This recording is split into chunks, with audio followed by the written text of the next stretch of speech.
If we need to cheat, ask harder questions. And remember, outside of the second task, killing equals disqualification, so please wait to sate your bloodlust until after the exams. Ibiki finished explaining the exam's code of conduct. But Gaara wasn't disqualified last time because he fought me, Sasuke whispered to Sakura. So how did he manage to not kill anyone during the preliminaries? Sakura thought back. He fought Lee, remember? He crippled him, and Lee had to undergo that life-threatening surgery and rebuild all his skills from scratch. Sasuke shook his head. No, I had my own medical issues I was dealing with back then. Instead of your current seating arrangements, you will be assigned a number, Ibiki explained. Please form a single file line. Once again, everyone was split up and once again Naruto was seated next to a fellow rookie. Unlike before, however, it wasn't Hinata. Yes. Naruto cheered. Best seat ever. Why? Where are you seated? Sakura asked. I'm right next to Shino. Naruto explained happily. And that makes it the best seat ever. Why? Sakura asked again because she knew that, curious or not, Sasuke was never going to. Of course, Naruto nodded. Shino does have bugs, after all. We know that Sasuke felt the need to remind him. So you should see why I'm loving my seat arrangement, Naruto shot back. Just tell us, Sakura sighed. Termites are a kind of bug, Naruto informed them. You mean? Yep, Naruto nodded gleefully.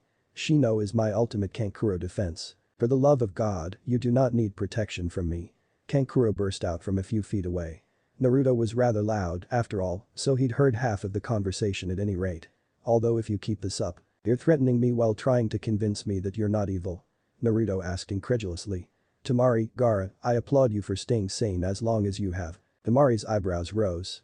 And now my sanity is being compared to Gaara and not in a maybe you should spend less time in the sun kind of way. Alright, find your seats, Ibiki ordered. As they were finding their seats, Sakura pulled Ino aside. Ino, if you use yours on me, I'm going to give you an impromptu haircut like mine. If you use it on Sasuke, he'll probably go on a revenge date with some other girl. Aren't you going to warn me off copying from Naruto? Ino asked, shuddering slightly at Sakura's threats. I would, Sakura acknowledged. But since if you tried it with him the Kyuubi could very well eat you, so I think I'll let you use your own judgment. Looking distinctly pale, Ino resolved to pick a different team to cheat from. Team 7 paid little attention as Ibiki attempted to psyche them out and hint that they needed to cheat while advising them not to do so carelessly. Sakura wondered briefly why, seeing as how they practically advertised that you could cheat 4 times with relative impunity, anyone would cheat more than that. Granted, that meant getting only 4 answers, but all that was important was making sure you didn't get 0. Or all that was supposed to be important. Begin, Ibiki said, and the race was on. 20 minutes into the exam and the competent ones were just figuring out that they were supposed to be cheating when Sakura threw down her pen triumphantly. Done. She called, wisely turning over her paper and glaring pointedly at Ino to minimize the chance of anyone being able to cheat on her. Sasuke and Naruto said nothing but started writing faster. Another 10 minutes into the exam and Sasuke also put down his pen after thoughtfully penning some advice to the examiners. If you want to make us cheat, you should try giving us some harder questions. Granted, only Sakura and, he supposed, Shikamaru, if he could have been bothered, had been able to answer the questions as genuine, but for those who had already passed the exam, it had just been a matter of doing the work. Damn it, Naruto growled, finishing up 5 minutes after that. Why am I always last? Because you suck, Sasuke said bluntly. Quiet down back there or we're talking points, Ibiki warned. They probably should take points anyway, as the conversation could very well be coded, but the girl had only said one word, and both boys had only started to speak after they had finished. Right after Naruto finished, Kankuro suddenly had to go to the bathroom, and what Naruto's puppet senses very clearly declared to be a puppet, handcuffed him and escorted him there. It was creative, he supposed, and audacious, but given the fact it had puppet lines on its face, how could honestly not realize that he was being allowed to get away with it? Or was that part of the lousy security Orochimaru had convinced Konoha had in order to persuade them to invade? Finally, Ibiki seemed to decide enough teams had been weeded out. Now, for the 10th question. Let me preface this by saying that you don't actually have to take the question. Once you agree to take it, though, you have to answer it. What happens if we choose not to take it? Temari asked curiously. Then you fail, obviously, Naruto told her, enjoying his complete and total lack of desperation. Otherwise what would be the point of having a 10th question if you didn't need to answer it and there were no penalties for not doing so? Indeed, the boy whose teammates managed to beat him in the exam is right, Ibiki said. Hey, I did it without cheating, how many other people can't say that? Naruto demanded. Kabuto raised his hand. You're practically ancient, Naruto said dismissively, and this is your 7th time so you don't count. Not only will your teammates fail if you fail, but if you do take the 10th question and get it wrong, then you will never be able to become a genin. Ever. Your teammates, however, will be able to reapply in the 6th month, Ibiki told them. Didn't Naruto say that Kabuto guy took the exam 7 times, though? Kiba questioned. How does that work? I haven't been a proctor at Kabuto's other exams. This year, I am so I can do basically whatever I want. Ibiki declared, looking like he was about to burst into maniac laughter at any moment. No one wanted to be the first to quit, so no one said anything for a minute. I'm out, one of the plants finally announced. Looking pissed, his teammates followed him to the doorway. Me too. Another plant said. And me. An actual genin disqualified themselves. It was kind of tiring, watching team after team that had traveled all this way to Konoha back out at the first sign of difficulty. Finally, only 17 teams remained including, of course, the 4 from Konoha, Kabuto's team, Gaara's team, the potentially secretly Orochimaru team, and the Odo team. So are the 51 of you that's left absolutely sure that you want to do this? Ibiki asked them seriously. For about the 30th time. Look, your cunning plan to annoy us into quitting is pretty brilliant, I'll admit, Naruto said tiredly, but our sensei makes annoying people a hobby and already threatened to make us train with Guy in the morning until he showed up if we don't pass. Ibiki blinked. Doesn't he start training at 4:30? The better to get the most out of the youthful hours when the sun is just rising. Lee confirmed excitedly. We can't take that for a year, Sasuke confided. So no matter how many times you ask us, we're not giving up. The exam proctor winced sympathetically. That's the spirit, Anko throwing herself through the window and throwing various weapons at the genin still seated. How else will you get your revenge? I really wish you wouldn't encourage him, Anko, Naruto said, shaking his head. There's nothing wrong with a little encouragement when it comes to reaching your goals, Anko replied innocently. There is when it's Sasuke. Sakura muttered. Anko, I wasn't done with the test yet, Ibiki told her tersely. Since the first portion of the exam is clearly over though, you guys pass. Ino gasped. Why? Ibiki opened his mouth to explain, but Anko beat him to the punch. You'll take too long, she told him frankly. You were supposed to cheat unless you're some kind of genius or have been a genin far too many years. If you sucked at cheating and got caught being obvious 5 times, you were out. If you agreed to take the exam or hypothetical dangerous mission then you at least have the broadest characteristics of a, and if you're too scared to take it then you don't deserve the title. Who are you? Kankuro demanded. And why did you throw deadly projectiles at us? I'm Anko and I'll be your second examination proctor, Anko announced. As for why? Well, if you let it hit you then you wouldn't be ready to be dot. So you tried to kill us? Kankuro repeated. Oh, good point, you haven't signed the waivers yet. Anko mused. Well, follow me and we'll get right to that. Is it too late to quit? Kabuto asked. Yes, Anko snapped. But don't worry, you'll get a second chance after the second exam. That won't be very helpful if we die, Kabuto pointed out. Then don't die. Honestly, kid, if you're this worried maybe you should have quit while you were ahead a long time ago. Anko muttered, heading off towards the forest of death and expecting the hopefuls to be following her. So how do you think they're doing? Minato asked. Kakashi looked up from his ever-present book. Apparently the various changes they made, Minato being alive, Naruto being a part of his life, forcing him to actually spend time in Konoha, had made enough of an impact on Jiraiya that his books were different. Not to say they were really any better or worse and definitely not more appropriate, but it was nice not to have to wait until they reached the point where the author had originally died to get some new material. My minions. They aren't your minions, Kakashi, they're your students, Minato said, trying to look stern and failing. Really? Because back when Obito and Rin joined us to form a team you were singing a different song, Kakashi countered. That was Jiraiya-sensei who called you guys my minions, and then he said something about how he was going to write a spy smut novel, Minato reminded him. You didn't correct him, Kakashi insisted. It's Jiraiya-sensei, Minato pointed out. Would he really have done any good? I suppose not, Kakashi conceded. That was a good book he wrote about that. Although I was a bit put out that the character that was based on me didn't get the girl. Well, to be fair you didn't get the girl, so if he wanted to be accurate, he had to have Obito's character end up with her, Minato said levelly. True to life. Kakashi snorted. Have you ever read those books, Minato-sensei? As the Hokage who must set an example for his people, I'm afraid I cannot answer that question one way or another, Minato said virtuously. Yeah, set an example alright. Kakashi shook his head. You know, there's a reason Naruto calls every other shinobi he meets a closet pervert. I'm starting to think there's a correlation between ninja power and perversion, Minato confessed. As the only other way to explain the fact that all powerful ninja are raging perverts is some sort of societal problem I might be forced to address. I can definitely see the connection, Kakashi said quickly. You just want to be able to read your books in peace, Minato accused. Kakashi merely shrugged. Oh, that's right, I never did answer you about my minions. I think they'll be fine. Are you sure? Ibiki is the first examiner, you know, Minato said anxiously. Kakashi rolled his eyes. He's not going to torture them without a waiver, and Anko said she's handing them out at the second exam, so don't worry. There's always psychological torture, Minato pointed out. Your son doesn't actually believe in giving up, and making him doubt himself will just make him come back 10 times harder, Kakashi assured his mentor. I know, but I'm still not sure he was ready. I mean, a lot of the exam is about teamwork, as solo missions are usually a jounin only thing, and he's known Sasuke for years, so they should be able to work together alright, but what about the other one? Haruno Sakura? Minato asked. He never really interacted with her before you wanted her on your team. You met her at dinner, remember? Kakashi asked. It might have taken a while, but she and the boys have the whole camaraderie thing down pat. Taken a while? Minato repeated. They've been a team for 4 months. And what a 4 months it has been, Kakashi said. So she's not a fangirl then? Most kunoichi I've seen have been at that age. Although by the time of their first Chunin exam they are usually over it, Minato acknowledged. She's over it as well, Kakashi replied. Rin was never a fangirl even when she did have a crush on me. Minato shrugged. I think it was the war. Let's hope we can keep the peace as long as we can, Kakashi said soberly. Especially with all the sacrifices we've had to make. Minato nodded his agreement.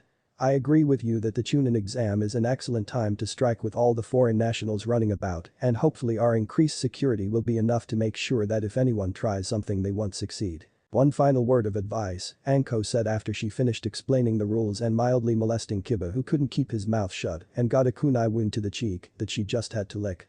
Don't die. That's good advice, Naruto decided. Since we didn't sign the waiver yet, can I sue her? Kiba wondered. That depends if the waiver says that it covers actions that happened before you signed it, Shikamaru told him. Read the fine print. Kiba looked slightly panicked.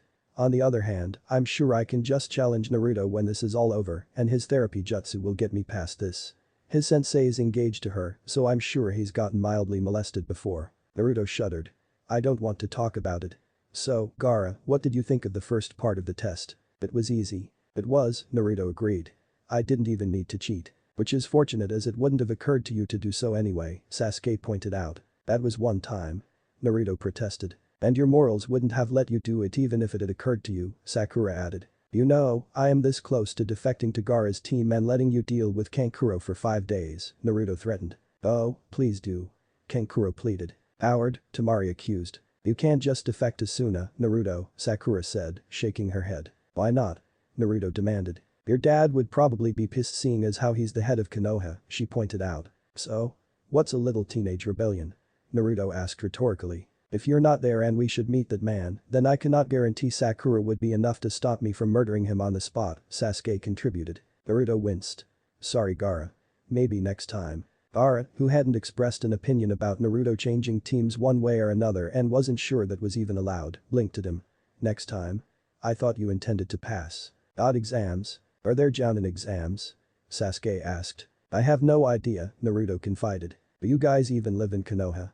Sakura asked incredulously. Everyone headed to your gate, Anko's voice rang through the crowd. Gotta go guys, Naruto said, waving goodbye to the Sand siblings.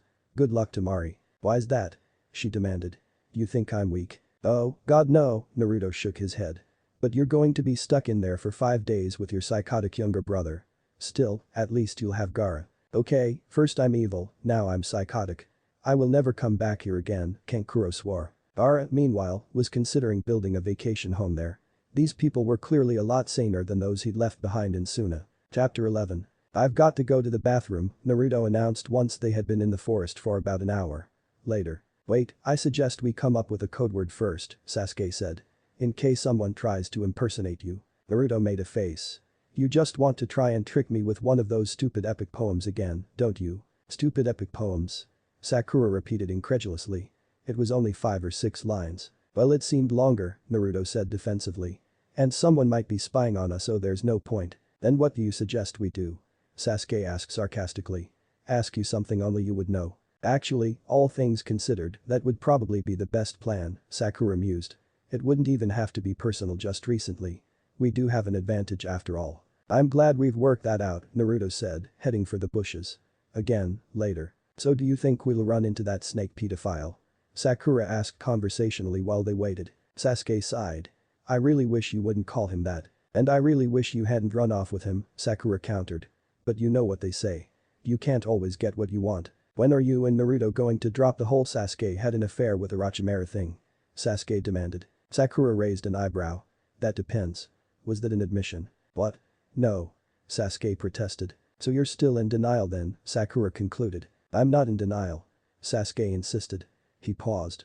Although I do realize that in and of itself constitutes a denial. Sakura laughed. Damned if you do, damned if you don't. And I'll drop it when you drop the whole Sakura's useless thing. I would love to drop that, I really would, Sasuke said innocently. And I will. The minute you actually do something. Swiftly, Sakura pulled out a kunai. I can do something right here if you'd like, she mock-threatened. Sakura-chan, there's really no need to be so violent, is there? Naruto asked, stepping out of the bushes. Especially towards our teammate during the exam. He'll be fine, Sakura said dismissively. How long did it? Wait, I'll handle this, Sasuke interrupted. Tell me about our first kiss. Naruto turned red. Sasuke. Don't try to trick me. When was our first kiss? Honestly, you know we never did. Wrong answer, Sasuke said smoothly, throwing a shuriken at the boy he had decided wasn't his teammate. The day we graduated we kissed. Technically. Oh, right, Sakura remembered. I gave Naruto a concussion. Very clever of you to figure it out, not Naruto said, turning back into his real form. Not really, Sasuke said easily, watching as Sakura crept around behind their would-be attacker. You're just really bad at impersonating people. Since it was an embarrassing moment for us both, I could easily see Naruto denying the event ever happened, but you didn't even try. The boy began before feeling a tap on his shoulder. Automatically, he turned around in time to see Sakura's fist flying towards his face. Sakura reached down to check their unconscious opponent for a scroll. He doesn't have one, she reported after her search was complete. He probably left it with his teammates while he played infiltration. Smart move, Sasuke remarked. Yeah, Sakura agreed. And guess who finally did something? Sasuke snorted. Took you long enough. Hey guys, I'm back, Naruto announced. Hi Naruto, how many times have I kicked your ass? Sasuke asked. Oh, that didn't count. Naruto replied hotly. You were using your drag form. My drag form? Sasuke repeated uncertainty. Yeah, Naruto nodded. You know, the one you got from the Hiki. That was my curse seal form. You could even call it my demon form if you wanted to. It is not a drag form, Sasuke said firmly. Are you sure? Naruto asked innocently. Because I could have sworn I saw lipstick. That's him alright, Sakura giggled. So, Naruto, what would you have said if we asked about the first time you and Sasuke kissed? Naruto turned red. That never happened. Really? Because I seem to remember Sakura began. Never happened. Naruto cried out, sounding almost desperate. Sakura shook her head in amusement. Alright. Suddenly they were assailed by projectile weapons in the form of leaves. Oh for the love of. We just took out someone, Naruto complained as he took cover. Oh, don't even start, you weren't even there. Sakura snapped as she headed off in a different direction to do the same. You guys just play around over there. I'll take care of them myself, the ninja in the middle said. Sasuke sought out the teammate closest to him Sakura once the attack was over. What did I tell you right before ditching you? Thank you, Sakura said softly. Okay, now for Sasuke started to say. Not so fast, Sakura cut in. That was vague enough it could have meant anything so answer me this. Who did you attack the summit to get at? Anzo, Sasuke practically growled. Hey guys, Naruto said cheerfully as he ran up to them. What did you tell Tsunade-sama after your godfather died? Sakura asked him. Naruto gave her a puzzled look. Jiraiya is not dead. Wrong answer, Sakura told him flatly. So you figured it out, fake Naruto number 2 shrugged as he melted back into his current form. That won't be enough to save you. Eat this you stupid snake. Naruto shouted out from a little ways away from them.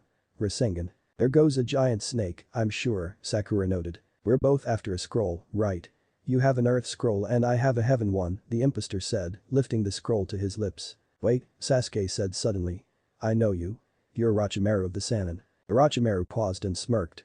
Very impressive, Sasuke-kun. Don't call Sasuke that, you pedophile. Sakura said angrily. So not the time, Sasuke told her. I am not a pedophile, Orochimaru insisted, sounding offended. Why do people keep saying that? Oh, I don't know, maybe it's your tendency to seek out young boys, give them a hickey, and then take them to live with you. Sakura suggested sarcastically. They aren't hickeys, they're seals and I'm interested in their powers and bloodlines not their bodies. Orochimaru hissed. Well, that's not quite true, but I'm not out to molest them. You give them the seals via sucking on their neck, Sakura pointed out. At Orochimaru's startled look, she explained, we know Anko. Orochimaru, Sasuke growled, drawing attention back to him. You killed. Hey guys, I'm back. Again, Naruto informed them, bounding up to them. Timing, Naruto, God we've talked about this, Sasuke complained. When someone's in the middle of a dramatic moment, don't interrupt unless you're going to add to the drama or if they're evil and really pissing you off. Sorry, Naruto apologized. I can go back and wait until you're done if you want. Sasuke gave a put upon sign. Don't bother now that you're here. Just keep quiet and let me do this, okay? Okay, Naruto said agreeably. Just try and keep the sexual tension to a minimum, okay? Sasuke twitched and opened his mouth to say something about how he and Orochimaru didn't have any sexual tension when he stopped suddenly and smirked. Why? He asked instead. Jealous. Bastard, Naruto accused. Not an answer, Sasuke pointed out. If you guys don't hurry this up then I'm going to tell Kiba about this, Sakura threatened. Hell, I might do that anyway. Failing at the thought of telling the one guy who persisted in believing that they were secretly in love about their current conversation, both boys abruptly stopped arguing. Sasuke cleared his throat and turned back to Orochimaru who was just staring at them in disbelief. Clearly, he didn't get ignored by preteens who knew who he was very often. My name, he said dramatically, is Uchiha Sasuke. You killed my family. Prepare to die. I did not. Orochimaru burst out unexpectedly. Pardon? Sasuke asked. I did not kill the Uchiha. I haven't killed an Uchiha in years. Orochimaru claimed. My family died years ago, Sasuke reminded him. But I didn't do it. Why doesn't anyone ever believe me? Orochimaru demanded. Possibly because you said what's this? Another Uchiha. I was so afraid that I had managed to kill all of them, so this boy would be my only option as a host, but now I see that there is a spare. How wonderful. This is getting a little crowded, so I'll take my leave now, but never forget. I, Orochimaru of the Sannin, will be back to steal your body, mark my words, Naruto told him helpfully. I guess he could have managed a password after all, Sakura murmured to herself. Ah well, that still carries the risk of being overheard. That wasn't me. I was nowhere near Konoha that night. Orochimaru insisted. There's a large crowd of witnesses that say otherwise, Sasuke said flatly. They showed up to see what? Your brother and I alone amongst the corpses. How do you know he didn't do it? Orochimaru challenged. Sasuke laughed bitterly. What, you think Itachi killed everyone? I'm sure next you'll say he was ordered to do so because, let's see, they were planning a coup. I don't know what happened because I was not there, Orochimaru said, clearly getting frustrated. I was framed. Why would anyone frame you? Sasuke asked, sounding skeptical. I don't know but I do not appreciate being known as the one to wipe out such a valuable bloodline, Orochimaru announced. Does that mean you're after either my body or my brother's? Sasuke demanded. Orochimaru tilted his head and smiled. Now that you mention it. Yes. I see, Sasuke said staring Orochimaru straight in the eye.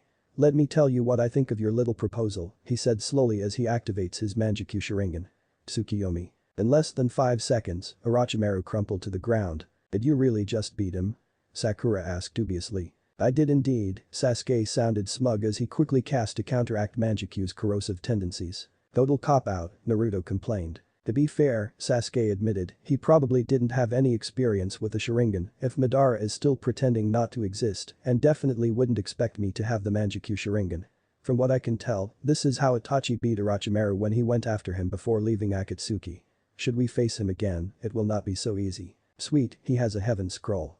Naruto cheered, picking the aforementioned item up. Give that to me, you'll just lose it, Sasuke insisted, snatching the scroll from Naruto. Naruto glared at him. You suck. Sasuke was about to reply when Sakura forestalled another argument with a simple sing-song. Why, Kiba? Do you think we should contact someone and let them know? She asked seriously. Sasuke shrugged. Why should we? They figured it out before and they can figure it out again. Besides, he should be out for a while. And we really don't want to risk getting disqualified for contacting them. Looking reluctant, Sakura nonetheless agreed to keep moving. So? Naruto said once that was settled. What did you do to him anyway? He gets to live through that time, and Sakura managed to drag me along with them on a shopping expedition for 72 hours straight, Sasuke said grimly. It wasn't that bad. Sakura protested. Naruto shuddered, ignoring her. You're evil. I know. So which of the genin did you molest this time? Kakashi questioned his girlfriend over lunch. It wasn't Naruto again, was it? Because Minato-sensei's kind of getting concerned about that. I do not molest them. Anko insisted. Kakashi simply waited. It might have been the dog boy, she grudgingly admitted. But in my defense, he was being an idiot. I really hope that's covered by the waiver, Kakashi said. Anko shrugged. If these kids are agreeing to die then I'm sure they won't put up too much of a fuss about what some might call being overly forward. Or molestation, Kakashi translated. Anko ignored him. Besides, that Nara boy told the dog boy that he would have to actually read the waiver in order to see if he could sue, and the dog boy decided he'd rather just make Naruto help him through his issues later. She scoffed, issues. Please. A couple more years and he'll be begging for someone to lick him. Someone who really shouldn't be you as you're twice his age and my fiancé, Kakashi pointed out. Don't worry, Anko assured him. I have no interest in dogs. Kakashi gave her a wounded look. Oh, come off it. Dog summons are different, Anko told him. She threw the last of her dango sticks at the same tree where she'd thrown all the others. Perfect leaf pattern. She beamed. How long did it take you to learn how to do that? Kakashi wondered. Anko shrugged. A couple of weeks. When I was younger I went through a period where I refused to eat anything but dango, and since I practiced every time I ate it, I got really good, really fast. Kind of like Naruto and his ramen obsession, Kakashi noted. Yeah, but he seemed to tone it down quite a bit when he turned 8, Anko mused. I always thought that was kind of strange. Well, trauma can do strange things, Kakashi offered lamely. Big trouble, Anko-sama, one of the Chunin examiners announced as he appeared on the scene with a poof of smoke. Izuku? Anko asked. What happened? Bodies, 3 of them. And there. Weird, Mizuku told her. Weird how?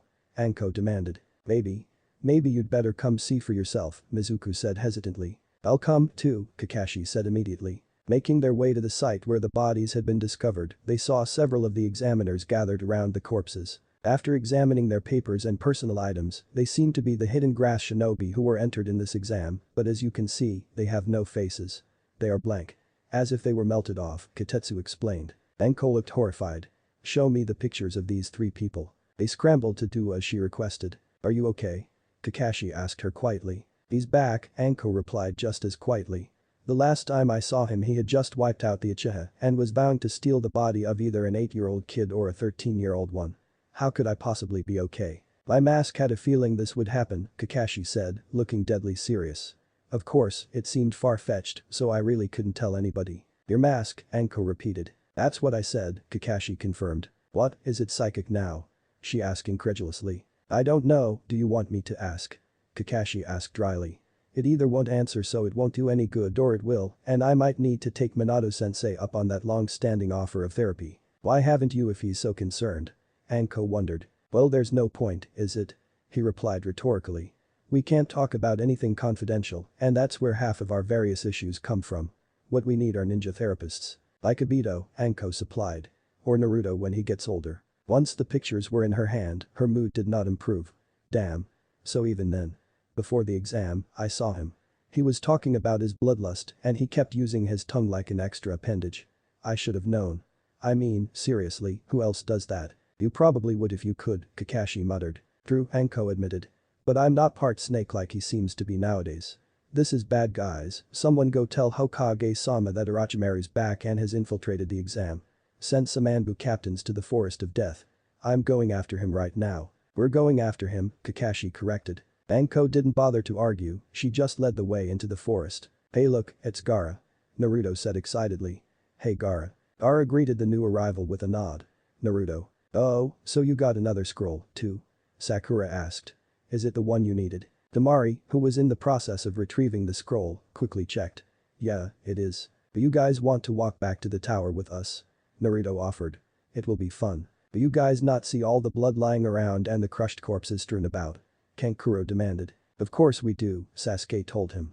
Why? That doesn't, oh I don't know, bother you? Kankuro asked. We're ninja, Sasuke shrugged. Besides, we signed the waiver. What will it take to convince you that my brother is evil? Kankuro demanded. Gaara's lips thinned a little at that, but he needn't have worried. The evil puppet guy, it's not very nice to try and use poor Gaara as a scapegoat to try and make us forget how evil you are, Naruto rebuked. Why aren't you trying to defend me? Kankuro demanded of his sister. She shrugged. I've come to the conclusion that Konoha is just insane, and besides, Gaara hasn't actually shown any signs of wanting to kill them, and that can only be a good thing in my book. Kankuro groaned theatrically, but let it go. Nevertheless, as they made their way to the tower together, Temari pulled Naruto to the side. So, just between us, do you really think Kankuro's evil and or crazy? He wears makeup and a cat suit, Naruto said flatly. Temari acknowledged. What about the evil part? Naruto grinned at her. Does it really matter? I'm not planning on letting up either way. Temari sighed. I suppose not. It figured that Gaara would manage to accidentally befriend the craziest people around. Or at least, she hoped they were the craziest. A few hours later, after braving the perils of tigers and snakes, Anko and Kakashi finally stumbled upon the still comatose Orochimaru. "Odd, I guess someone else took him out," Anko said eventually. "Looks like whoever left a note," Kakashi remarked, picking up the paper that had been folded twice and placed on Orochimaru's chest. Unfolding it, he read, "Dear responsible Konoha ninja, congrats on actually getting here before that man recovered from my Tsukiyomi. I would like to take this time to thank both Itachi and Naruto, as I could not have beaten him without them. Itachi, of course, taught me how to use the Manjikyu Sharingan, and Naruto died for me. Sakura, as per usual, did nothing. But she did punch someone earlier." Sasuke. Chapter 12. "Hey, since you can summon people, why have we only seen this used during the exam?" Naruto wondered once they were successfully back at the tower. "I mean, I suppose my dad does something sort of similar with his special kunai, but still, you'd think something that useful would be utilized more." "What, you mean like why can't you have a summoning contract with a person?" Sakura asked. At Naruto's nod, she replied, "Probably because unlike summons, people don't want to have to drop everything and bail you out of a battle. A better question is why there's even an Odo since Orochimaru didn't get kicked out of his little criminal club." Naruto shrugged. Clearly he likes the idea of ruling a village. Konan and Nagato both run one, and even if it's not exactly a village from what I can tell, it might benefit. "Let's just hurry this up," Sasuke said, opening both scrolls then tossing them away. "Hey guys, long time no see," Iruka greeted them as he appeared in a poof of smoke. "Let's see, you finished the exam." Iruka trailed off as he glanced at his watch. "In 6 hours. No one finishes the exam in 6 hours." "They did," Sasuke said, pointing to the Sand siblings who were talking to their own summoned Chunin. "And apparently not evil Mizuki." "I suppose," Iruka said slowly. "Still, congratulations. Not only did you make it past the second round of the exams on your first try, but you did it ridiculously fast as well. The test doesn't end for another 4 days, so you'll need to report back here then to receive instructions about the third and final exam and compete preliminary matches if too many teams pass. You're lucky that you finished so quickly as you'll be in top form while everyone else is worn out from their time in the forest. If they wanted time to recuperate, they shouldn't have dawdled," Naruto said decisively. "I'm not sure dawdling is the reason they're taking so long," Iruka told him. "So can we just go?" Sakura asked. "Almost," Iruka said. "The reason I was called here was to help you to understand the Chunin motto, written by Sandaime Hokage himself." "The Chunin motto?" Sakura asked politely. "If you lack heaven, seek wisdom, be prepared. Gain knowledge and prepare yourself for the missions. If you lack earth, run in the fields, seek advantages," Iruka recited. "These rules will guide a person's extremes. Do you guys know what that means? If we say no, do we still pass?" Naruto asked. Iruka nodded. "Yes. But tell me anyway. You need to be well versed in mind and body, and so if you're weak in one of the areas, then you need to work to improve yourself so your missions will go smoother," Sakura explained. "Very good, Sakura," Iruka praised. "So, remember. You need to come back here in 4 days. And be careful, you know I worry about you guys." "You can worry all you like," Sasuke told him. "But you'll see how capable you are when we wipe the floor with everybody and become Chunin." Looking rather sentimental, Iruka smiled at them. "I'll hold you to that. Victory is ours." Kiba shouted, running into the tower, his 2 teammates trailing along behind him. "Kiba?" Sakura asked, surprised. "How did you guys finish so quickly? How did you do?" Shino countered. "We got lucky and ran into someone who had the scroll we needed right away," Sakura replied. "So did we," Hinata informed them. "Well. In a way. We found it in a clearing where there was a lot of blood and body parts everywhere." "You didn't check to see if there were any other scrolls to help eliminate the competition?" Kankuro asked his sister. "I was going to," she insisted. "But then the crazy Konoha genin showed up and I forgot about it. So I guess you're with me tonight," Kiba told Sasuke. Sasuke blinked. "Do tell me how you came to that conclusion." "My parents told my sister and I that under no circumstances less dire than an outright invasion or the death of the Hokage were we to disturb them on their anniversary today, so my sister's having dinner with your brother. I thought I'd be busy with the test, but since I'm not, I'm going to tag along." "I guess that would make you the fourth wheel," Kiba smirked. "Someone up there really hates me, don't they?" Sasuke asked rhetorically. "Not nearly as much as they should, though," Sakura pointed out. "What? Sasuke's hanging out with Kiba tonight. No fair." Naruto complained. "I want to do something." "Hey, I know. Gaara, do you want to have dinner at my house tonight?" Gaara just blinked at the unexpected invite. "Are you sure that's the best idea?" Tamari spoke up. "Oh, you're invited too," Naruto assured her. "And the evil puppet guy can come too, I suppose. I wouldn't want to be rude, after all." "No, I'm sure you wouldn't," Kankuro muttered. "But no puppets," Naruto warned. If you bring them, I simply cannot guarantee they'll survive the night. You know, if nothing else Gar has never threatened to kill my puppets before, Kankuro whispered to Tamari. No, but isn't threatening to kill us enough? She whispered back. We'll have to ask our sensei. Tamari begins. We'll be there, Gar cut her off. Great. Naruto said enthusiastically. My father's the Hokage, as you know, so it shouldn't be that difficult to find our address. It'll be fun. And diplomatic. My parents don't really expect me back today, so I'm tagging along with you, Sakura informed Naruto. I'd go with Sasuke, except I wouldn't want to be a fifth wheel nor be a witness when Sasuke inevitably snaps and tries to kill Kiba. My dad's not too sure of you anyway, so that would be great, Naruto said easily. Sakura raised her eyebrows. He's not sure of me? Why not? It's nothing personal, Naruto assured her. It's just that of our team, there's me, who he's known for 12 years, Kakashi who he's been training since before I was even born, Sasuke who he didn't really know who he was until 4 years ago, but has spent a great deal of time with since Obito got custody, and you. He's just kind of overprotective. I see, Sakura said. And if nothing else, this will be an interesting dinner. Far better than trying to figure out the best way to say I faced down a pedophile who was trying to possess my teammate. Is it true? Itachi demanded the minute he was alone with Kakashi. Is that true? Kakashi asked automatically. Orochimaru's really in custody. And he really faced Sasuke. Itachi clarified. Kakashi nodded.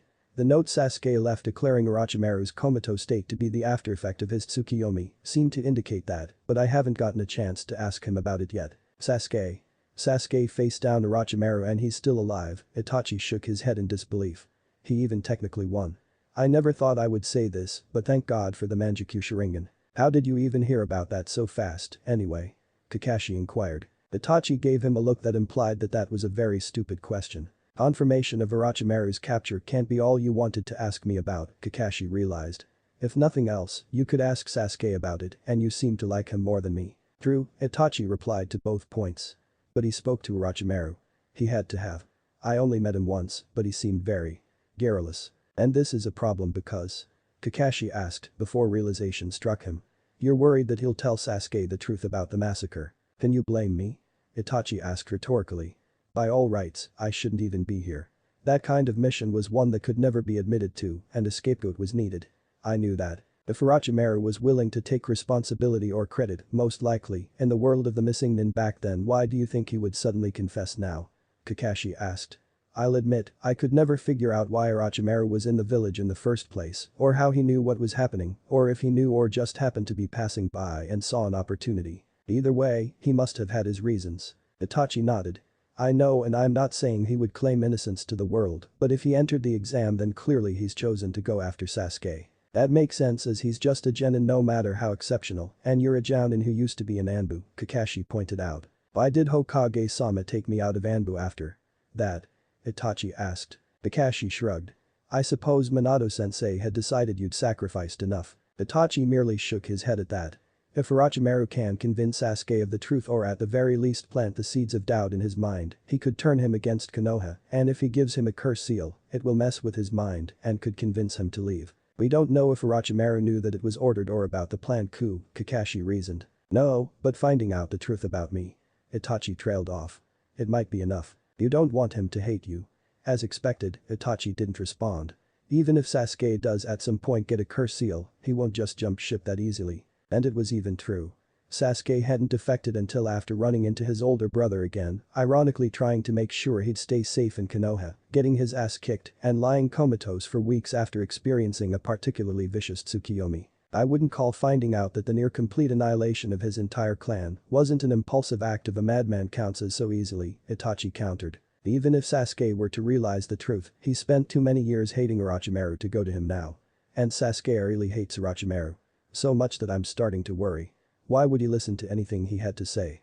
Orochimaru has no proof one way or another, and unless Sasuke secretly thinks you go around killing people for the hell of it, he has no reason to believe that of you. And trust me, given Sasuke's extremely strong revenge tendencies, I think you'd know if he secretly hated you. You're right, Itachi said, looking only very slightly, but given who it was, the fact that it was discernible at all was huge relieved. Thank you.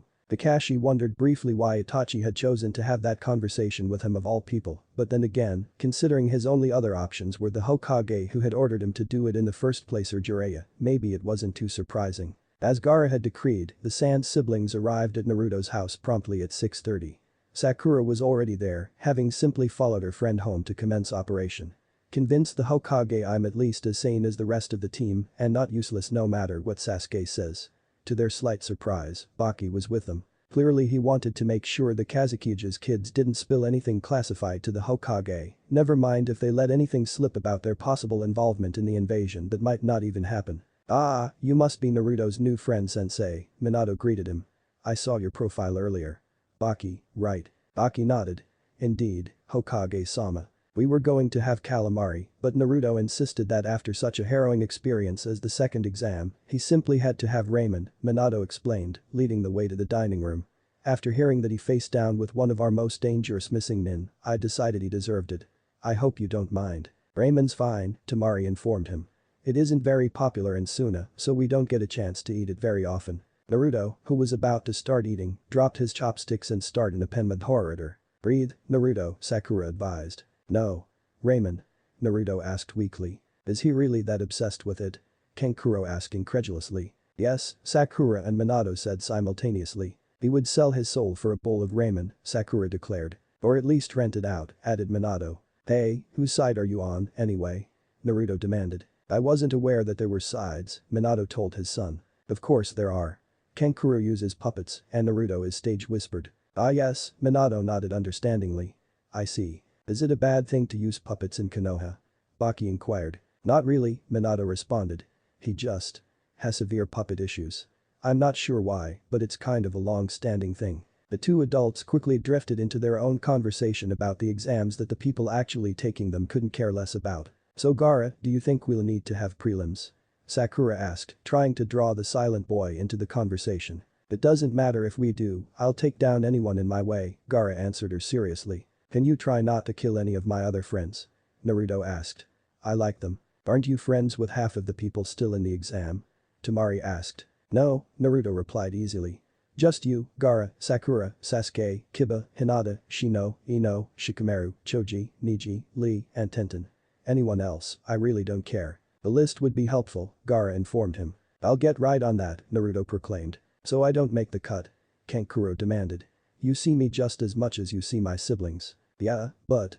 "Puppets," Naruto said simply. "Don't worry, Kankuro, you can be my friend," Sakura assured him. "And possibly Sasuke's.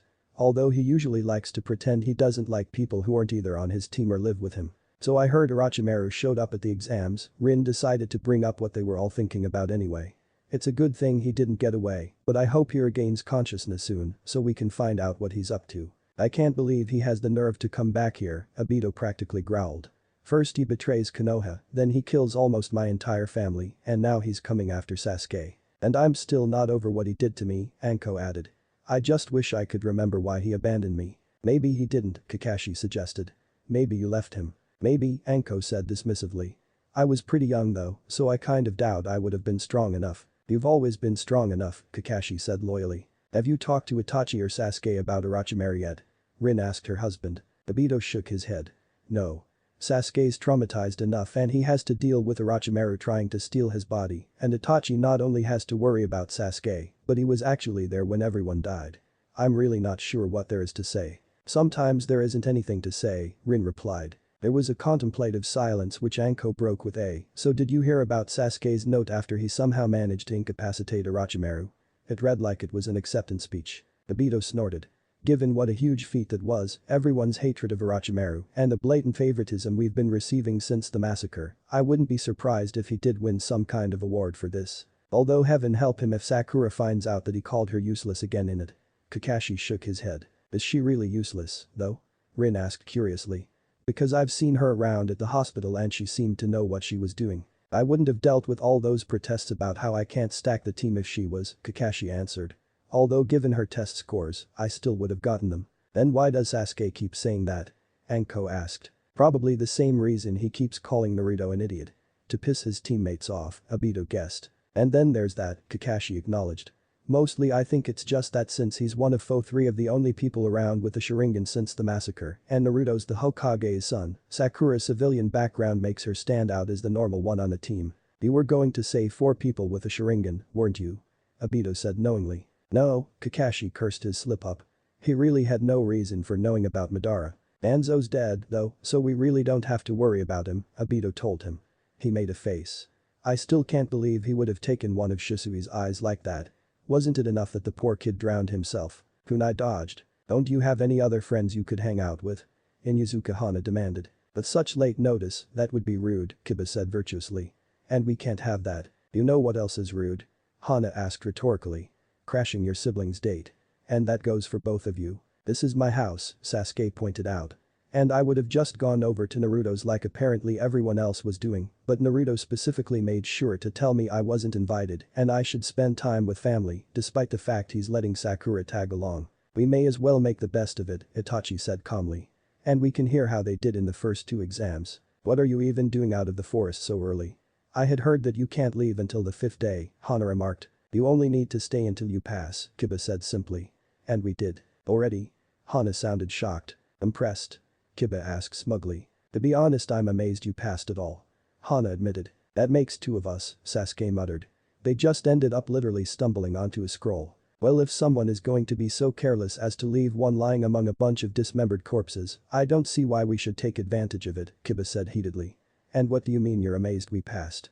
Don't you have any faith in your own brother? She means that it is surprising because you graduated from the academy so very recently, Itachi interceded before an argument could break out.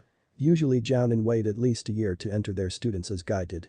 It's been 5 years since rookies like yourselves have entered the exam and those that do never make it this far. So maybe we're just amazing, Kiba suggested. Hana snorted. Yeah, I'm sure that's exactly it. Kiba chose to ignore his sister's sarcastic tone and instead turned to Sasuke. It's a good thing you guys finished as quickly as you did. Why's that?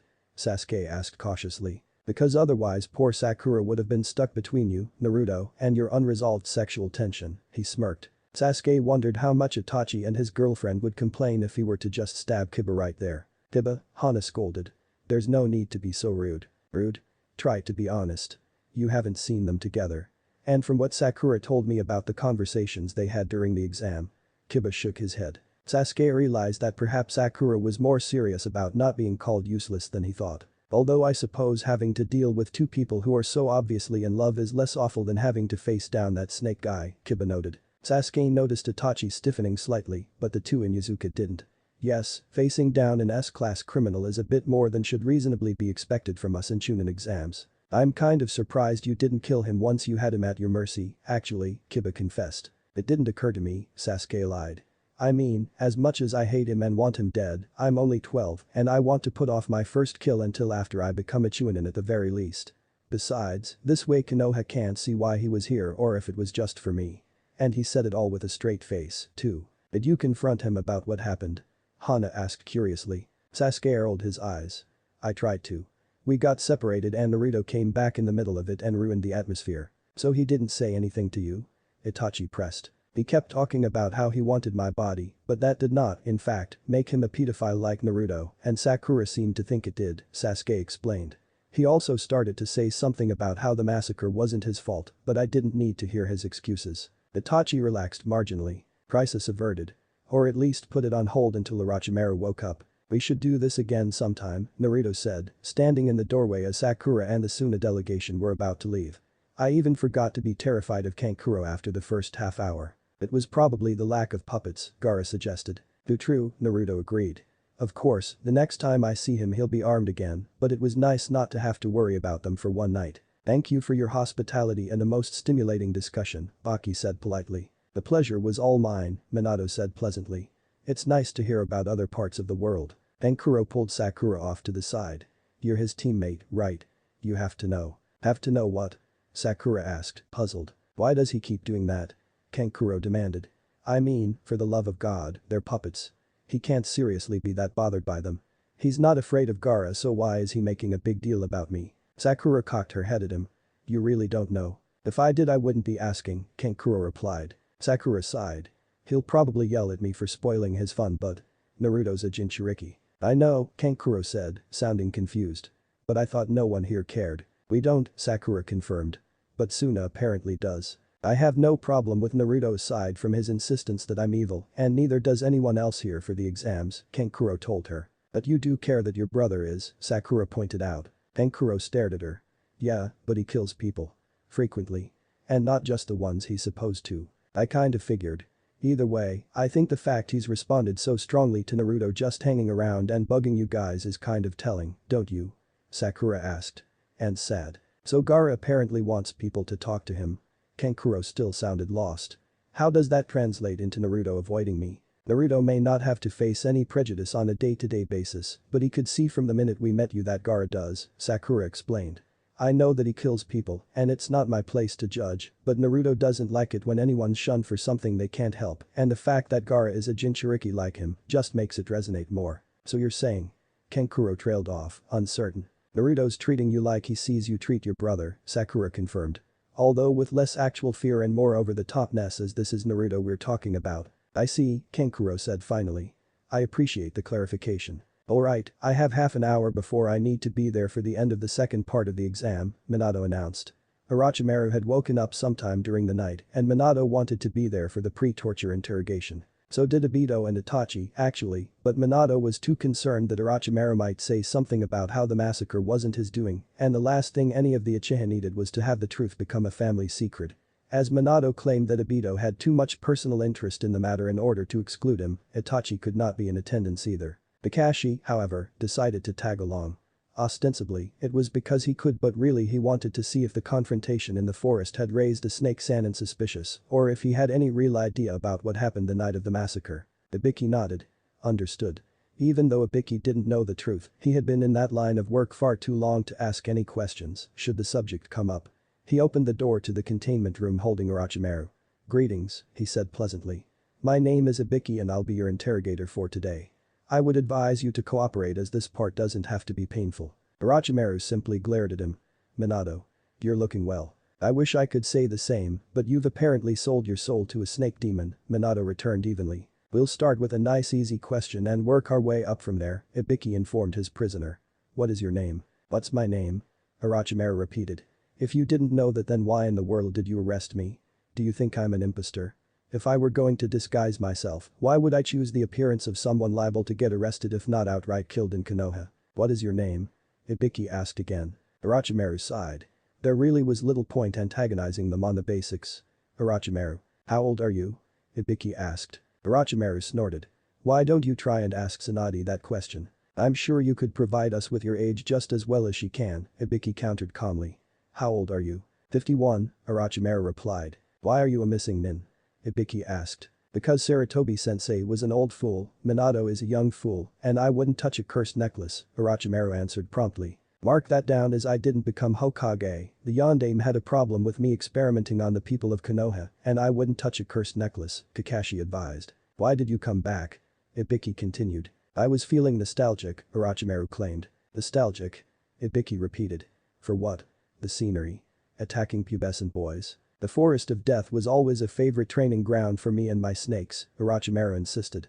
And when I heard there was an exam going on, I decided to join in. Is that so wrong? You killed 3 genin and could very well have started an international incident, Minato pointed out. Not to mention the paperwork. It really is a good thing they signed those waivers or I'd still be busy with that. I killed them before they signed the waivers, Orochimaru responded. It never leaves this room, Minato said warningly. Why did you go after Uchiha Sasuke? Ibiki asked. Well, since I was in the exam anyway, I decided to go all out. It was simply luck that led me to Sasuke-kun's team, Orochimaru said. Sakura's right, that does make him sound like a pedophile, Kakashi murmured. You are on record as saying you would be back to try and steal one of the remaining Uchiha's bodies. Now you're back and went after one of the Uchiha, Ibiki remarked. Well, the other 2 would be Jounin, yes? Orochimaru asked rhetorically. So I suppose the smart thing to do would be to go after the youngest and most malleable. Sasuke's only malleable if you're offering him a new person to seek vengeance on, Kakashi added his 2 cents. And what's this about me being on record saying that? Orochimaru demanded. To the best of my knowledge I've never made any such claim. Well, I did when talking to Sasuke-kun a few days ago but not before that. You did, Ibiki answered. The night of the massacre. Orochimaru's eye twitched.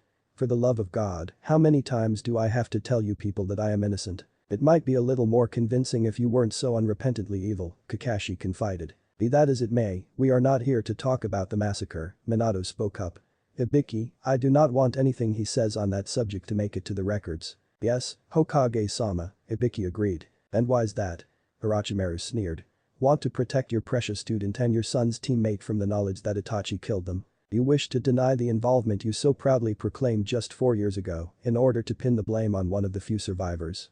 Minato asked, his tone impassive. No, I do not want such a thing to reach their ears because it would only be claimed by someone with a malicious intent like you. Hibiki, let me know if he says anything else. Where's Kakashi? Sakura asked. Later, Sasuke replied shortly. Is that really so surprising? It shouldn't be, Sakura said, but he's actually been on time to all of the official things, and I think I might actually be getting used to it. Not by choice he hasn't, Naruto grinned. That's what he gets for having people in his life, though. Besides us and Guy, of course. We had our own issues, and Guy was too easily sidetracked by rock-paper-scissors competitions Kakashi didn't even need to look up for. You know, Sakura said slowly. It just occurred to me how lucky we are that Kakashi didn't get Shikamaru as a genin. The three took a moment to silently contemplate the horrors of having quite possibly the laziest person ever, particularly before Asuma's death and Kakashi of all people paired together. So you were asking about Kakashi? Naruto said finally.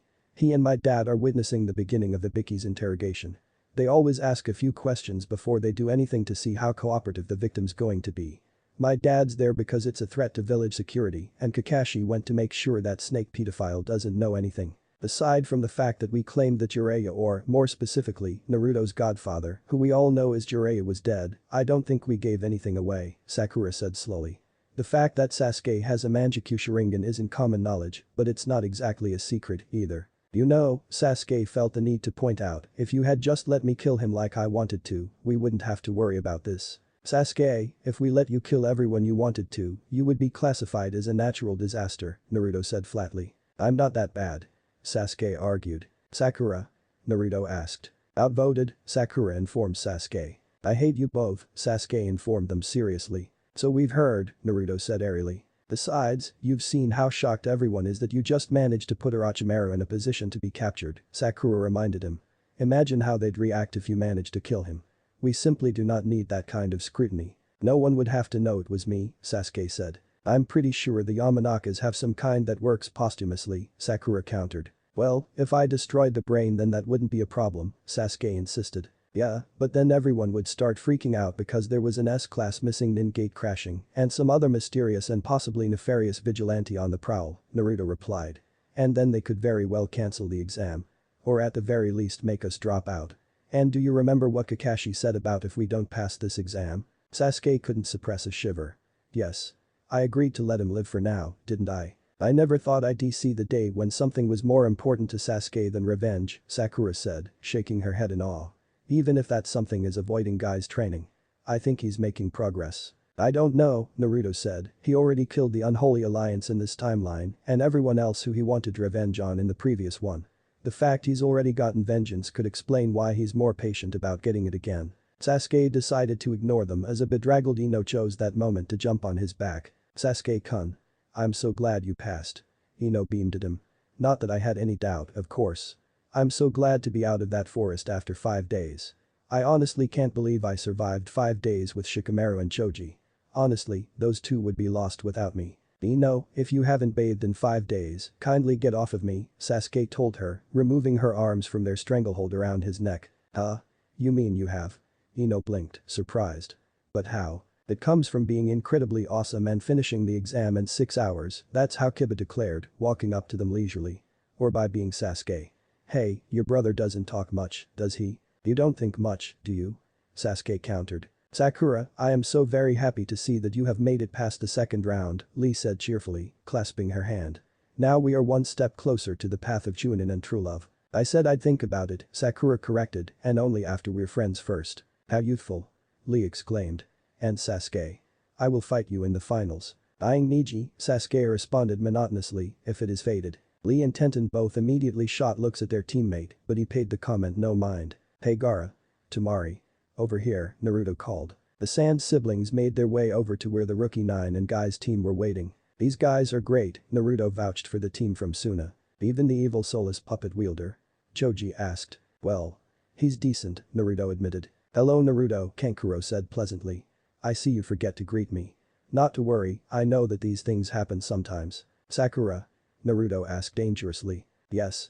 She asked innocently. Why is Kankuro smirking knowingly at me? Naruto inquired. Is he? I didn't notice, Sakura lied. I know there's no way he would have figured it out so soon, Sasuke doesn't actually care enough to fill him in, and I don't think he's even met Kakashi. Did you tell him? Naruto demanded. Sakura winced. Maybe. Sakura. Naruto yelled. What? I was only trying to help. Sakura insisted. You know, so we can speed up the healing. I hate seeing them like this. Naruto huffed. Oh, whatever. God, you're not going to apologize to Kabuto for that fire incident next, are you? Oh, God no. Sakura said, sounding shocked. I have limits, you know. So you're the new guys, huh? Tenten asked. New guys? Temari repeated.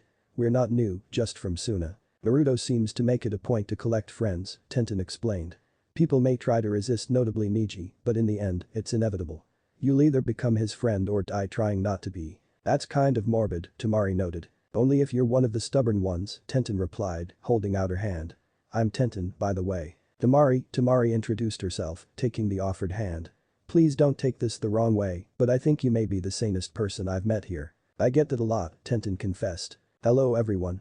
My name is Uchiha Obito, and I am the proctor for the third exam. As the time limit is officially passed, so the 21 of you that are here have technically passed the second exam, Obito announced. What do you mean technically?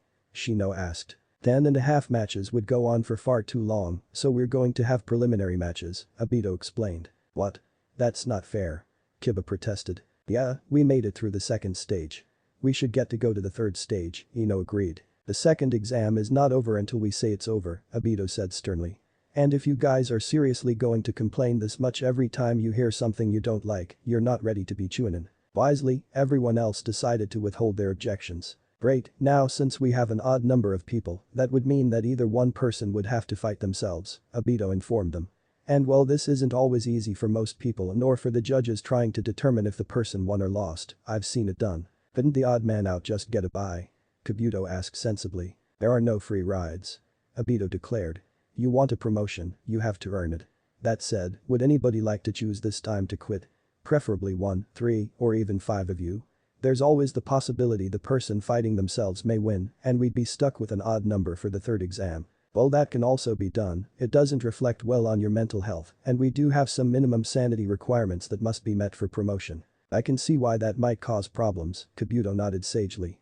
Well, I'm out then. Hey Kabuto, you know how this is, like, your 7th time taking the exam? Naruto asked. Better than you, yes, Kabuto replied. I have a theory as to why that is. You give up at the very first opportunity. Naruto cried. I do not. Kabuto defended himself. The first opportunity was before the 10th question. You tried to give up when Anko showed up, though, Sasuke noted. Can you blame me? Kabuto demanded. Hey, you're not even the one she molested. Kiba called out. You're still not over that? Sakura asked. It was traumatic. Kiba claimed. And troublesomely, Shikamaru contributed. I'm starting to think we could just replace you with a button that says troublesome when you press it, Temari told him. If it wouldn't be so troublesome to look into that, I probably would, Shikamaru replied. Giving up at the second opportunity is different from the first, Kabuto maintained. Whatever helps you train for your 8th exam, Naruto said simply. So does this mean that we can just have 10 normal matches without trying to unbalance any of us any further? Choji asked. Obito nodded. But first, a few words from our Hokage. Where is he? Kankuro asked. Right here, Minato said, strolling into the room, Kakashi at his heels. You're late, sensei. Sakura said automatically. Sorry, I was on my way here when I decided to try stalking Ibiki. It was an experience, Kakashi said, looking distant. I wish I could tell if he was lying, Sakura said. We're probably better off not knowing, Sasuke assured her. I see that quite a few of you have made it through the forest of death, and let me congratulate you for that.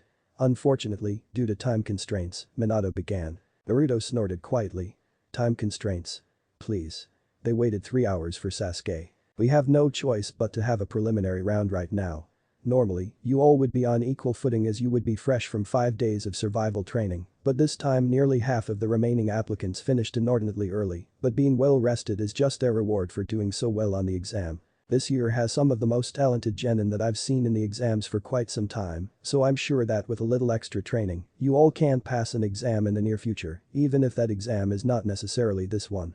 Obito, would you like to announce the matchups? Certainly, Hokage-sama, Obito said respectfully as he went over to the computer. The computer will randomly match you all up. We're going to run through all of you before we start the matches, so if you're scheduled to go first, don't worry. You still have a few minutes to prepare yourself. Temari vs Ino, Sakura vs Hinata, Joji vs Shino, Tenkuro vs Niji, Ara vs Aku, Naruto vs Yoroi, Shikamaru vs Misumi, Tenten vs Sasuke, Kin vs Kiba, Lee vs Dosu, Nuuo. Lee cried, falling to his knees. What is it now? Niji demanded. I'm last.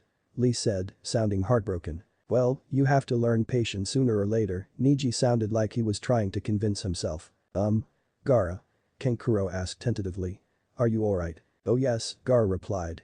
Zaku's not on the list. List? Sasuke asked blankly. You don't want to know, Sakura told him. Are you sure this doesn't bother you? Kankuro asked, raising his eyebrows. Baby steps, Naruto said firmly. Chapter 14. Would Temari and Ino please stay here while everyone else gets out of the way of the battle?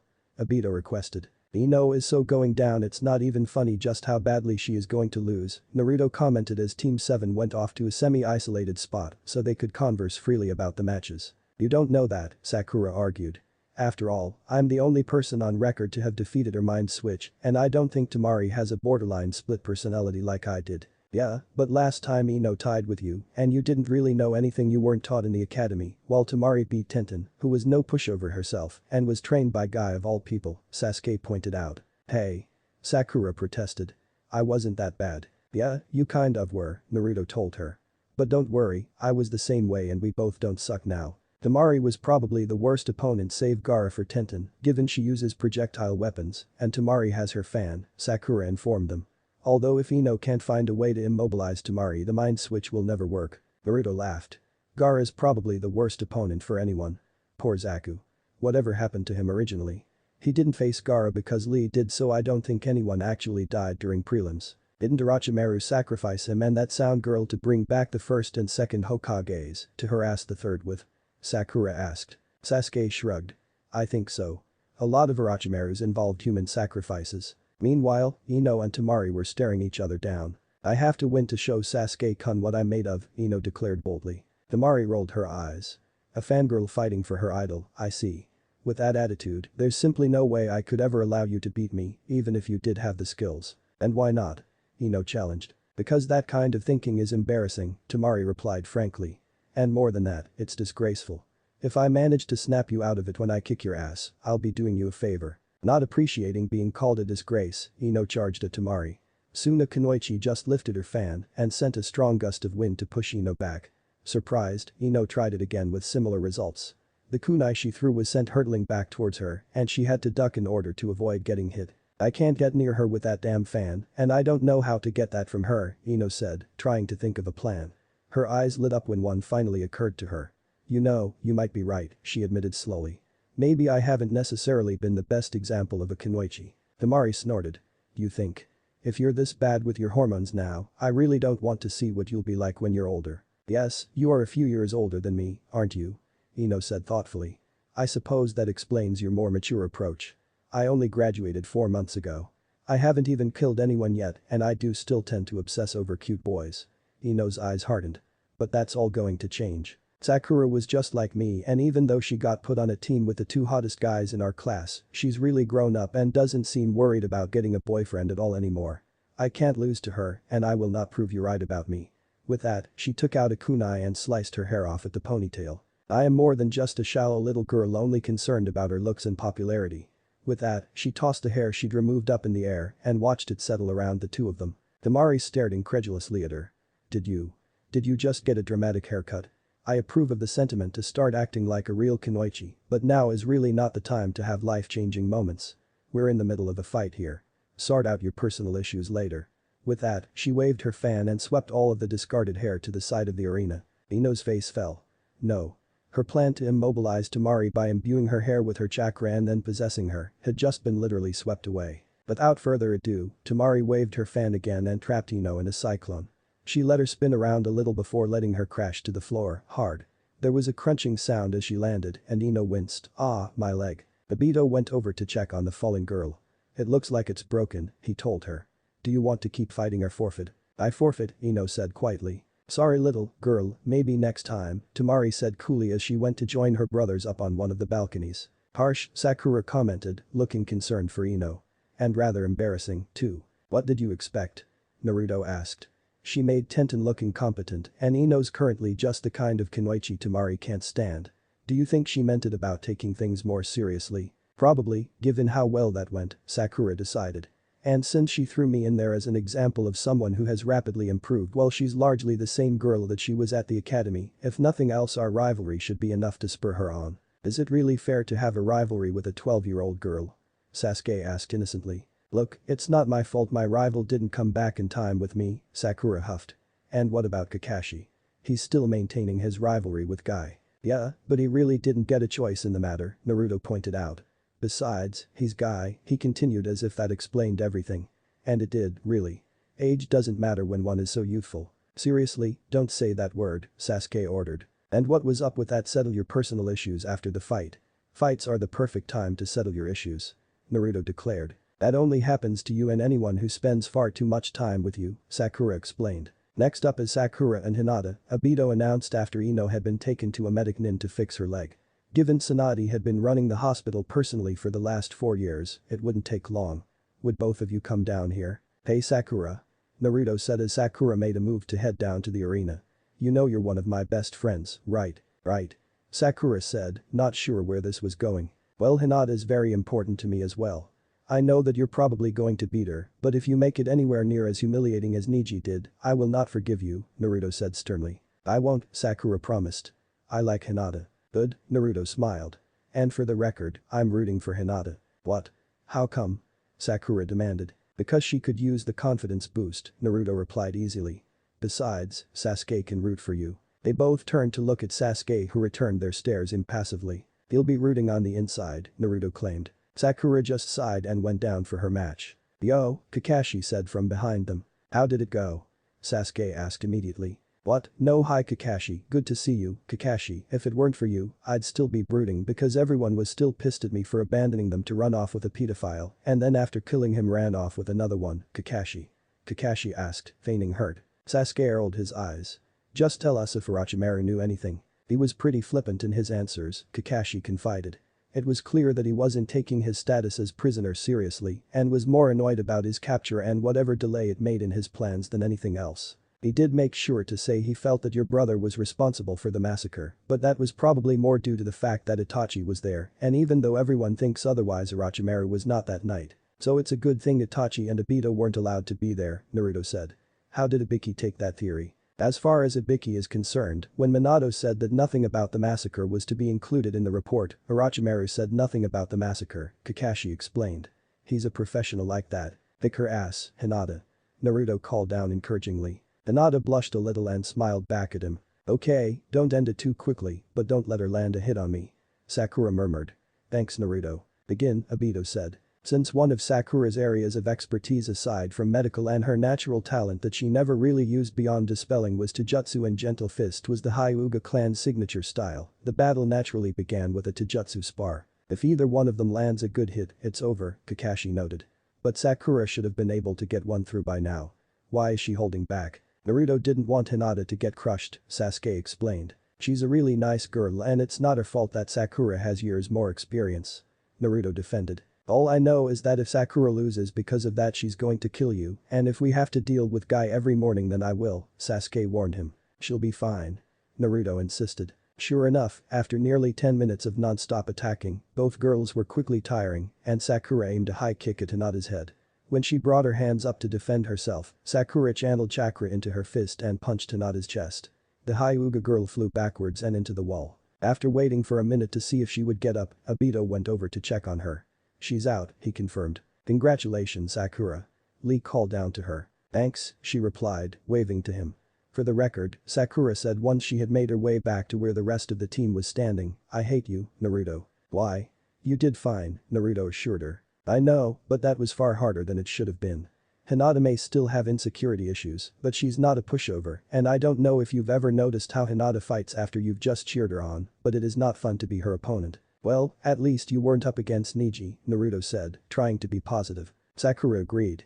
But I should warn you now that you have just jinxed it and I have to go up against him in the finals, I'm going to kill you. What? How could that possibly be my fault? Naruto demanded. Because you would have jinxed it. Weren't you listening?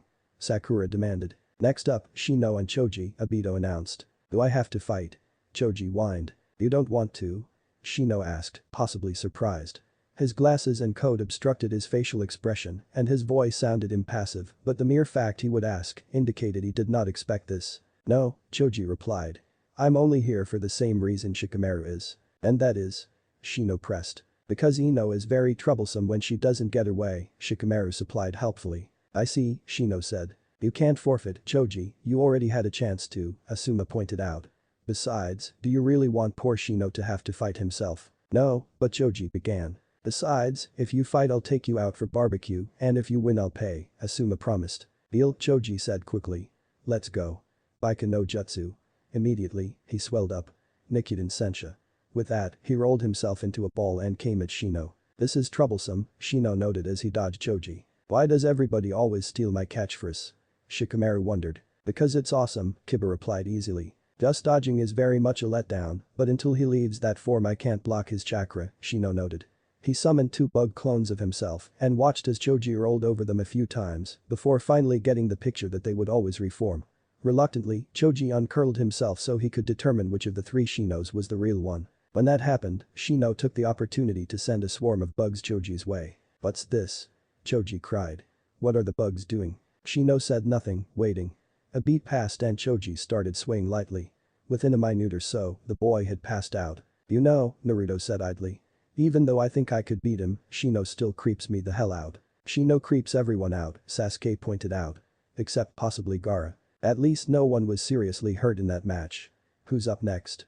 Sakura wondered. The next match will be between Neji and Kankuro, Obito unwittingly answered her. As the two made their way to the arena, Sakura turned to Kakashi. Oh yeah, I can't believe I forgot to ask. What happened with Orochimaru? We already covered this, Sakura, Kakashi responded. Seriously, you should pay more attention. I was paying attention and you didn't mention him at all. Sakura protested. And if you were talking about it while I was fighting, then the only way I could have possibly heard you was if you were talking loudly enough for everyone to hear, and we can all agree that's a bad plan. Especially as I'm not even sure I'm supposed to mention anything about this to any of you, Kakashi added. I don't feel like going into it again though, so the gist of it is he's still claiming Itachi killed everyone because he doesn't know who else was there that night since he wasn't but doesn't actually know anything. Sakura nodded. Okay, thanks. Kankuro is so going down, Naruto said eagerly. I agree, Sasuke said. And it will probably be very amusing. You guys are horrible, Sakura reprimanded. Come on, Sakura-chan, he's a puppet user, Naruto reminded her. I thought you were over that, Sakura said. Naruto shuddered. After what happened with Sasori. I will never be over it. You are so melodramatic, Sasuke informed him. Naruto snorted. You're hardly one to talk. I didn't say I was, Sasuke countered. I'm just making sure you realize that about yourself. It wouldn't be to lack self-awareness, after all. I'll keep that in mind, Naruto said matter-of-factly. You cannot hope to beat me, Neji said bluntly.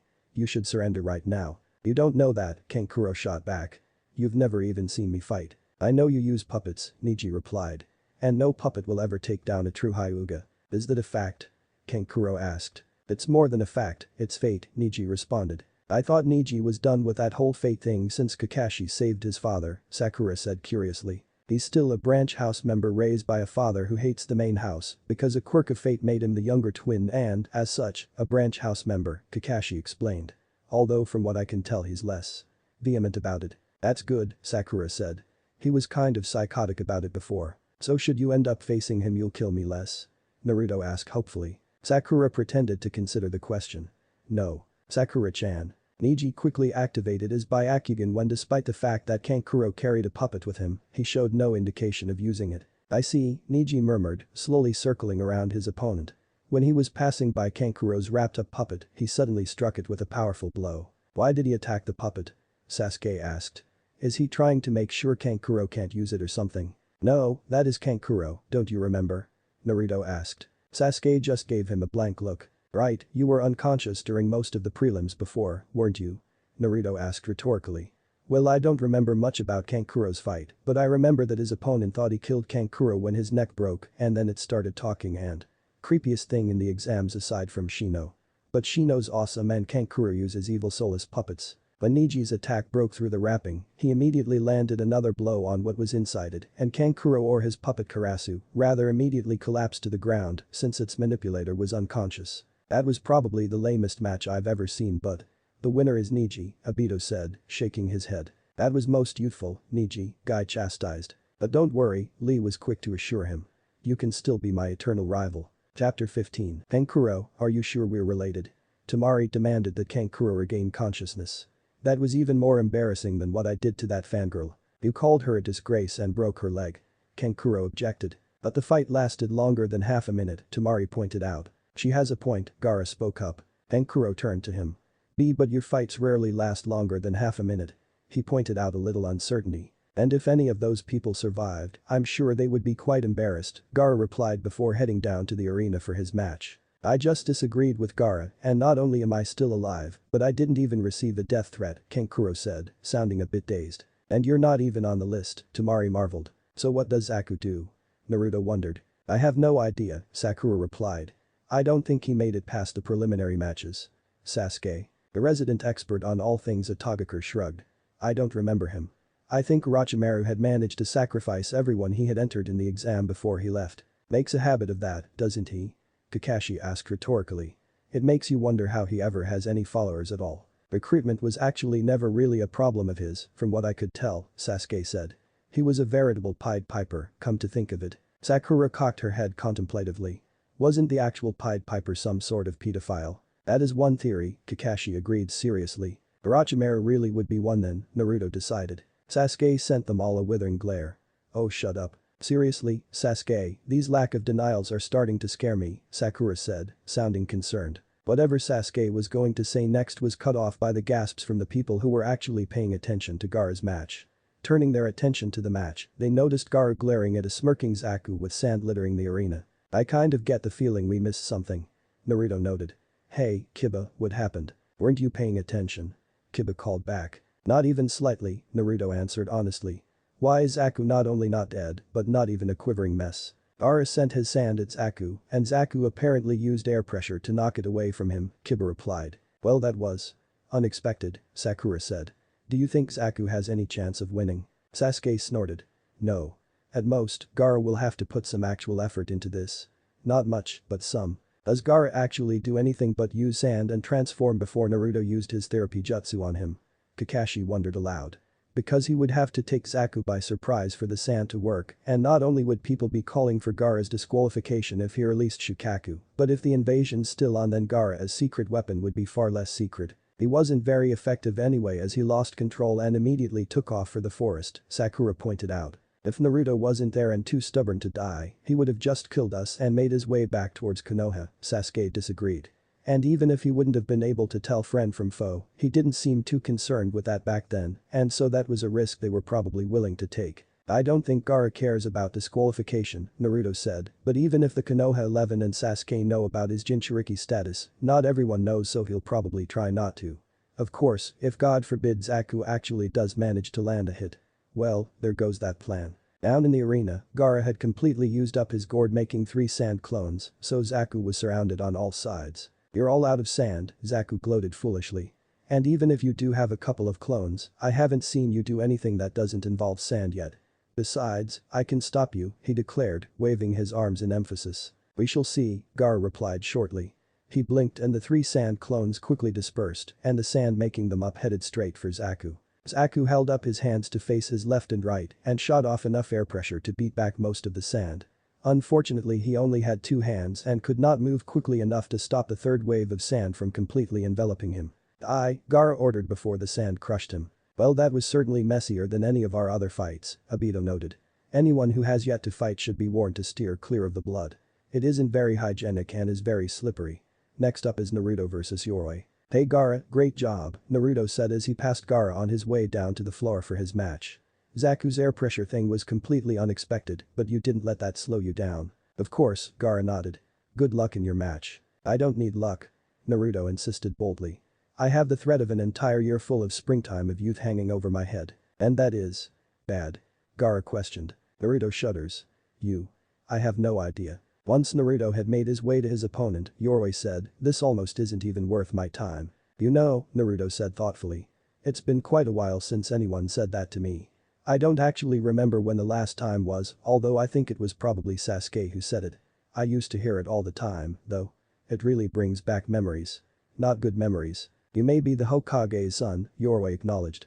But your lineage alone won't help you defeat me. You know, you're so sure that I can't beat you, and I don't even know what it is that you do, Naruto confessed. You don't? Yoroi looked slightly annoyed. I can absorb chakra. Just by touching you, I can suck out your physical and spiritual energy. Do you really think you can beat me without letting me touch you? To his surprise, Naruto burst out laughing. That is your special ability? Really? Now Yoroi was really annoyed. Yes, really. Why? Oh, nothing, I just. Wow, I have a great matchup.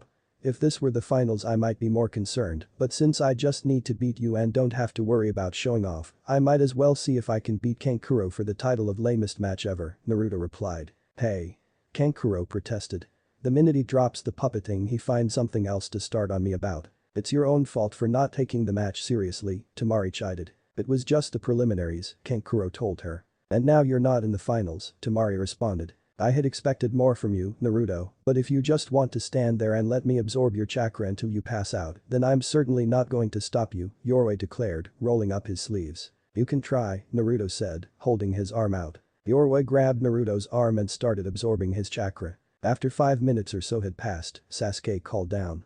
You're not seriously just planning on letting him absorb your chakra until he passes out, are you? He is going to be the one passing out, not me, Yoroi corrected, but everyone ignored him. I kind of have to, Naruto informed him.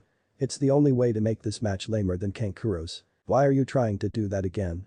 Sakura asked. Because he's an idiot, Sasuke said automatically. Because I can, Naruto said with a shrug. So basically what Sasuke said then, Kakashi concluded. You guys are the worst team ever. Naruto complained. We already established that a while ago, Kakashi pointed out.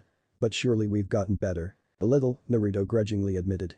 But that's really not saying much, all things considered. But the cough, Yoroi suddenly collapsed. So Yoroi passed out from what appears to be chakra overload, Obito announced. So it looks like the winner is Hokage-sama, do I really have to let him pass? He literally did nothing but stand there for 10 minutes. He's still standing while his opponent is unconscious, Minato pointed out. No one said the preliminary matches had to be epic. In fact, getting matches like these out of the way is the whole reason we have preliminaries. Fine, Obito sighed. The winner is Naruto. Did I at least manage to have a lamer match than Kankuro did? Naruto asked hopefully. Obito shook his head. Sadly, no. Why not? Poor Naruto sounded so disappointed. Because your match lasted 2,000 times longer than Kankuro's, Obito replied. The next match is Shikamaru vs Mizumi. This is so troublesome, Shikamaru complained. Can't I just forfeit? Toji already asked me that question, Asuma pointed out. And if I didn't let him quit then I can't let you quit. It wouldn't show such blatant favoritism, now would it? I think he's still unconscious, Shikamaru replied. Come on, he'll never know. You know, you could forfeit anyway, Kankuro pointed out. Shikamaru yawned.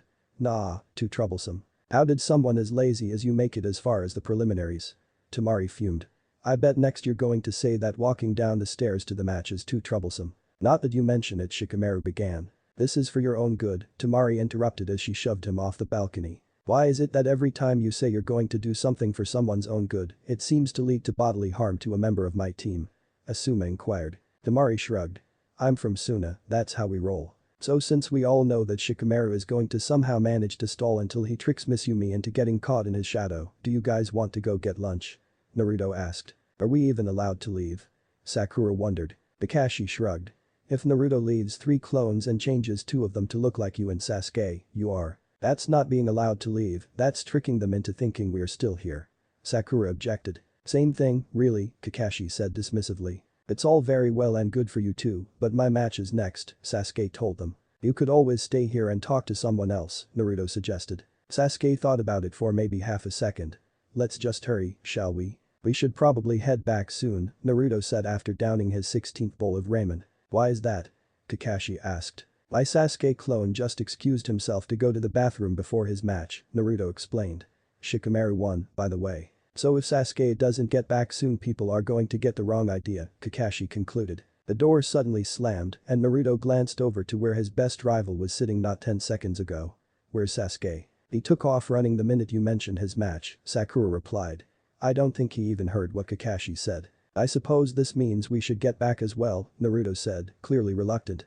As he laid his money on the table he called, Hey AM, if anyone asks, we were never here, alright. Whatever you say, Naruto, AM said absently. By the time the saner members of Team 7 not that was really much of an accomplishment arrived back at the prelims, Tenten was busy hurling weapons at Sasuke, who was blatantly cheating by using the Sharingan to avoid them. Of course, when Naruto mentioned this aloud, Kakashi predictably responded with, having a Keke is not cheating, Naruto, and even if it were we're ninja. That's kind of the point. I'm just saying that being able to see someone's attack before they even use it and thus dodge it is so unfair. Not to mention the 3 days of whatever sick and twisted thing they can come up with, the very hard to stop fire or getting possessed by that god, Naruto insisted. And using the Kyuubi isn't? Sakura asked. I don't use it every 5 seconds, Naruto shot back. In fact, I never use it if I can avoid it. So if Sasuke refrained from using the Sharingan unless he needed to, would you be more okay with it? Kakashi asked. Naruto nodded vehemently. Exactly. Although one could always argue that your stamina, regeneration, and huge amount of chakra are thanks to the Kyuubi, Sakura said. Naruto pointedly ignored that. Pain.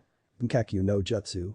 Sasuke said the minute there was a pause in the weapon throwing before blowing a huge fireball Tenten's way. When she jumped out of the way, Sasuke appeared behind her and kicked her into the wall. Wow, that attack was actually good for something for once, Obito marveled. I mean, it still didn't hit anything, but. Anyway, winner Sasuke. The next match is between Kiba and Kin. Are you ready for this Akamaru? Kiba asked. Akamaru barked happily. That's not very nice, Akamaru, Kiba chided. Akamaru barked again. Yes, I know it's not a real village, but that doesn't mean you're supposed to come right out and say it, Kiba argued. You just did, Kin told him. What? Kiba looked up. Oh, sorry. Akamaru can be a little tactless sometimes. Whatever, Kin sighed. Here goes, she announced, throwing at him. When she did, a bell started to ring. Kiba froze. Oh, god no. Kin paused. Had he figured out what she was planning? Impossible, it had barely even started. I hate bells. Kiba grumbled. Are you going to do that the whole match? Kin nodded. Yes. Is she allowed to do that? Kiba demanded. Obito shrugged. I don't see why not. It's either part of her attack or else she just really likes bells, and there are no rules against bringing your own music. Well there should be, Kiba muttered. I've got to end this quickly before I get a migraine. Akamaru transformed into a Kiba clone, and the two of them promptly began to pummel Kin. She did a decent job blocking the attacks, but there were 2 of them and 1 of them, and she wasn't a Taijutsu specialist like they were. Can you even move? Obito inquired after she lay on the ground for a solid minute. No, Kin admitted. Do you want to give up? Obito continued. No. Kin said, sounding horrified. Well, too bad. If you can't move you can't fight so the match goes to Kiba, Obito announced. But Kiba said. Does that mean we can stop with the bells, now? They were getting so annoying that I was finding it difficult to move towards the end. That was a side effect of her attack, Shikamaru helpfully corrected him. It was supposed to immobilize you if the match went on long enough. I knew that, Kiba insisted. Regardless of that, could we please stop the bells? Obito asked. Kiba's right, it's kind of getting annoying and we still have 1 match left. Sorry, Kin said, and the bell sound stopped. Thank you. Now, Lee and Dosu, you're up, Obito called. Lee was too excited to take the stairs and instead chose to jump off the balcony. Once Dosu arrived normally, Lee smiled and pulled out his good guy pose. May the flames of your youth burn brightly in this match, Lee said politely. I have no idea what that means and even less desire to, Dosu said bluntly. That's not very youthful, Lee said, shaking his head sadly. Then he moved. He vanished, Dosu said, sounding confused. Lee reappeared right in front of him just in time to kick his opponent in the chest. Instead of giving Dosu a chance to recover, Lee appeared again behind him. It's not over, he whispered as he grabbed Dosu around the waist and hurled towards the ground. Initial Lotus. Lee shouted before the spinning cyclone that was the pair of them hit the ground. Lee let go at the last second and jumped away.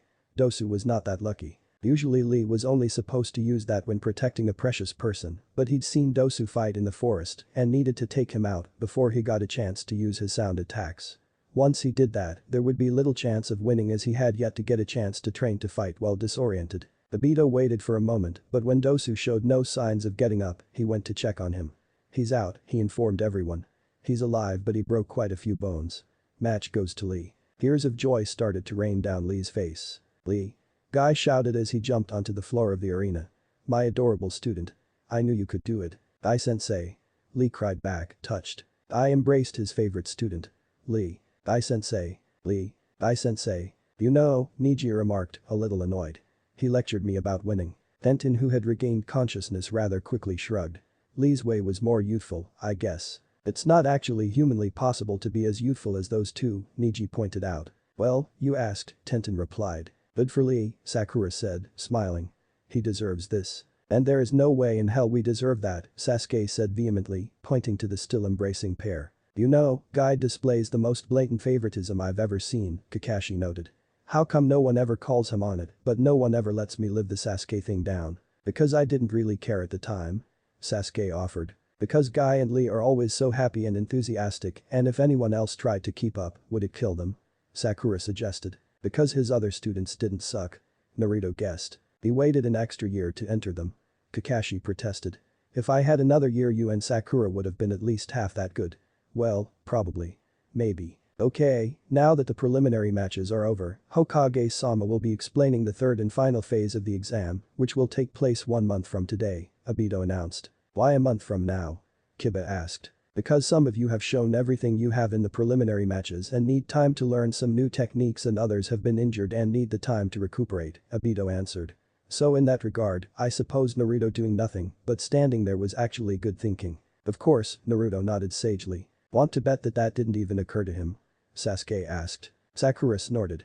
I may have been taught by Tsunade-sensei, that doesn't mean I have her gambling addiction or lack of common sense when it comes to taking bets. A little support would be nice, team, Naruto huffed. What?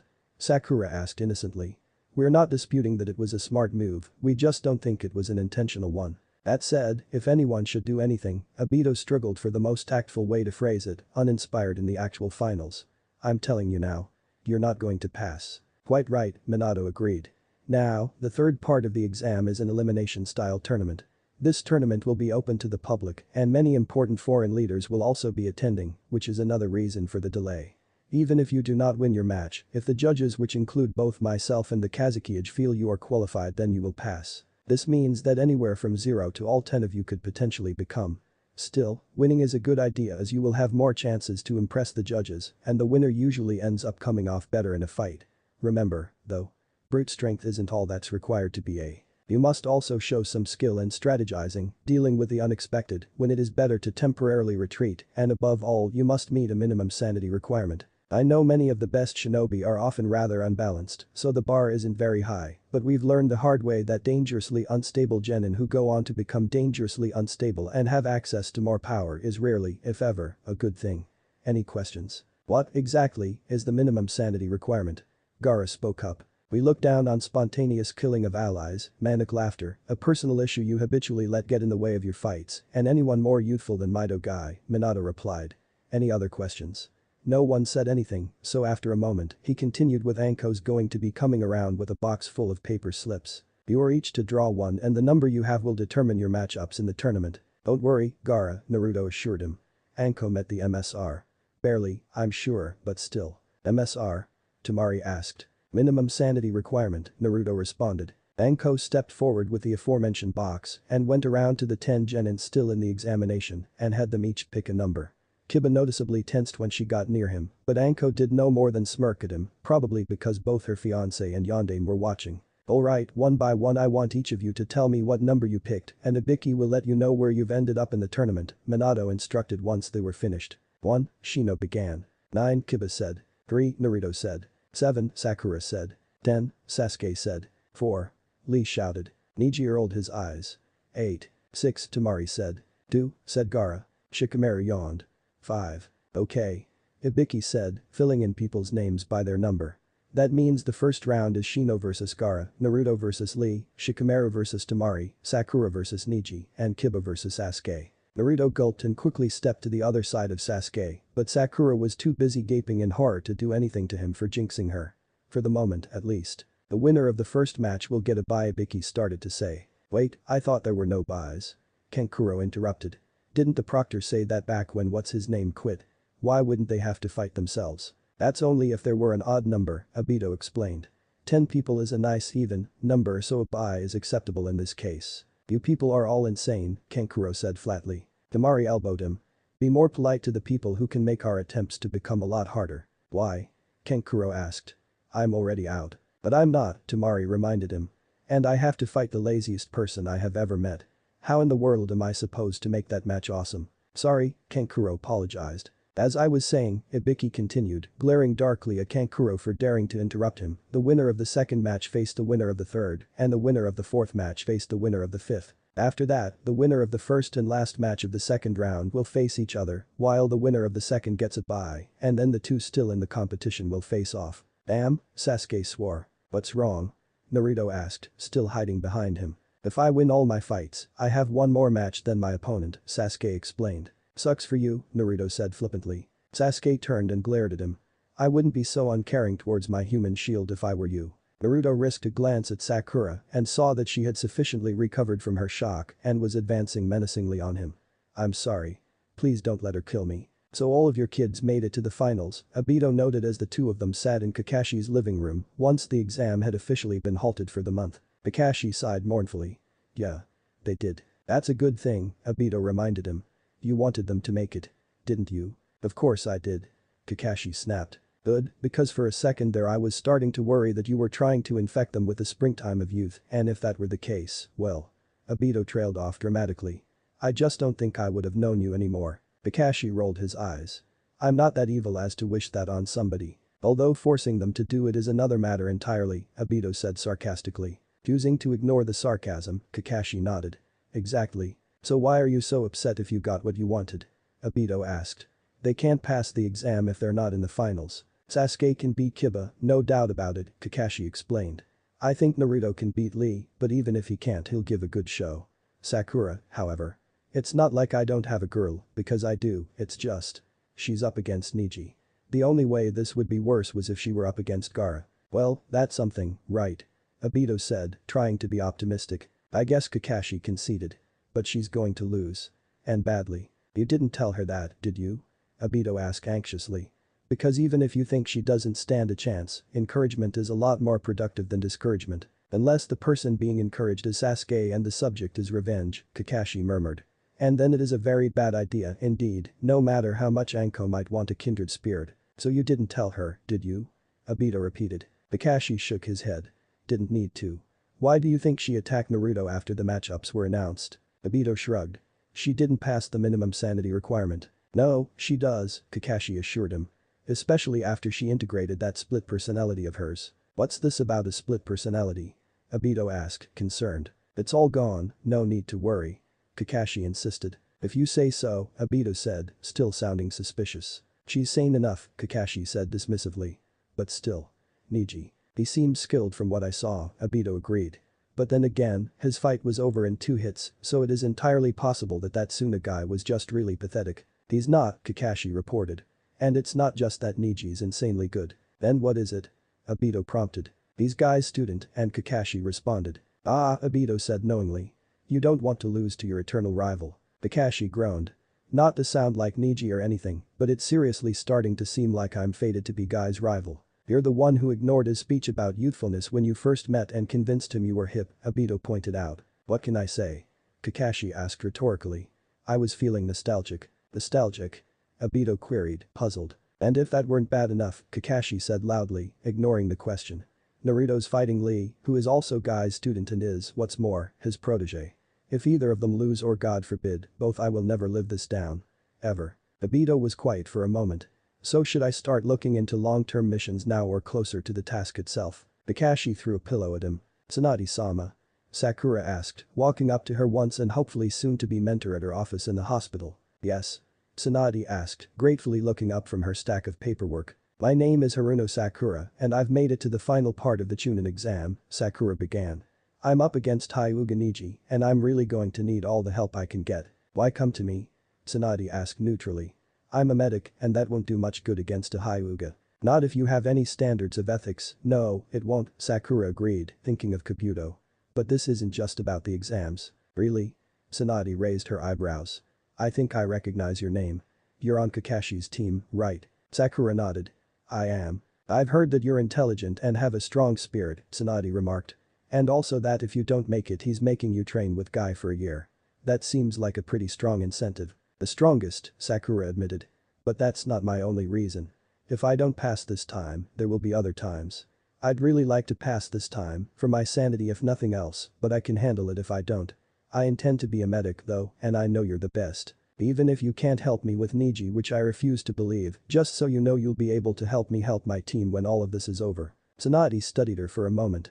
It's not easy to train a medic nin, you know. Medical ninjas require different skills compared to ninjas who focus on fighting. You must have every aspect of your chakra control refined to perfection, study a large amount of specialized knowledge, have the ability to apply that knowledge and never give up. I know, Sakura said seriously. It's not like I know nothing about the subject.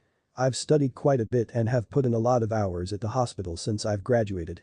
All things considered, I'm pretty good at it. But I could always be better and I need to be better because God knows Naruto and Sasuke don't actually understand the meaning of you can't do it, you're going to get yourself killed or you're in over your head. A small smile came to Tsunade's lips.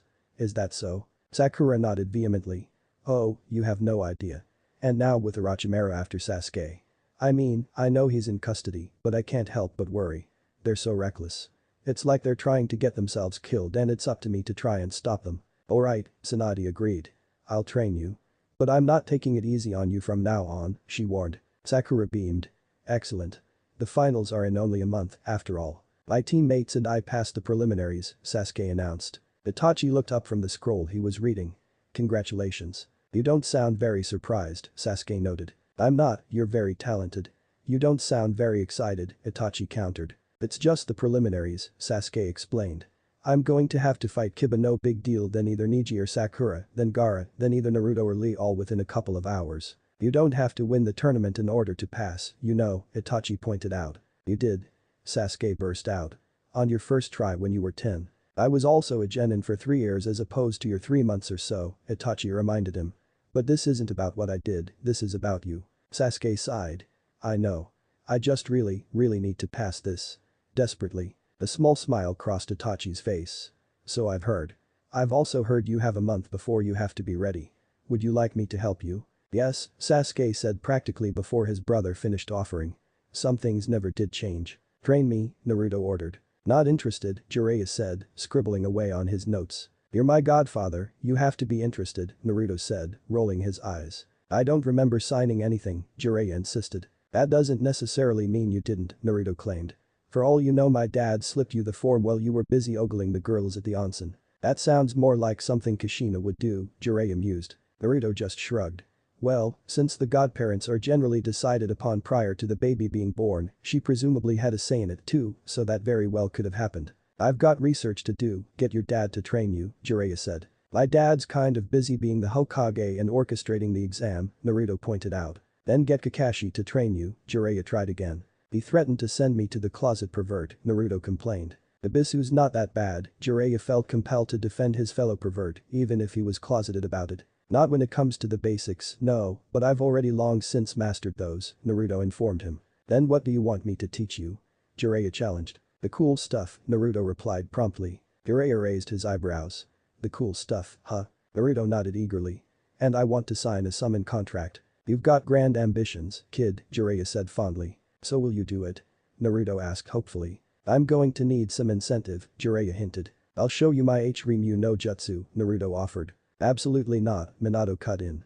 I am not having my son going off anywhere with someone he could only convince to train him through seduction. Especially not my 13-year-old son.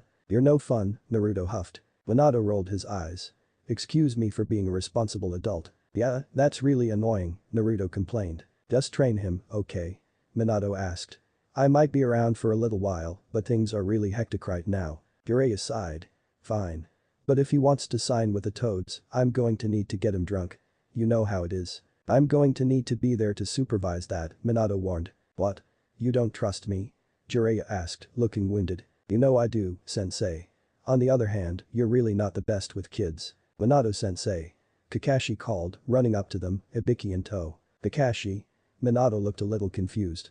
What's wrong? Orochimaru, Kakashi said shortly. Minato and Jiraiya both became much more focused while Naruto stayed quiet and hoped they wouldn't remember they weren't supposed to talk about things like that in front of him. Did something happen with the interrogation? Minato demanded. Did you learn anything? That's just it.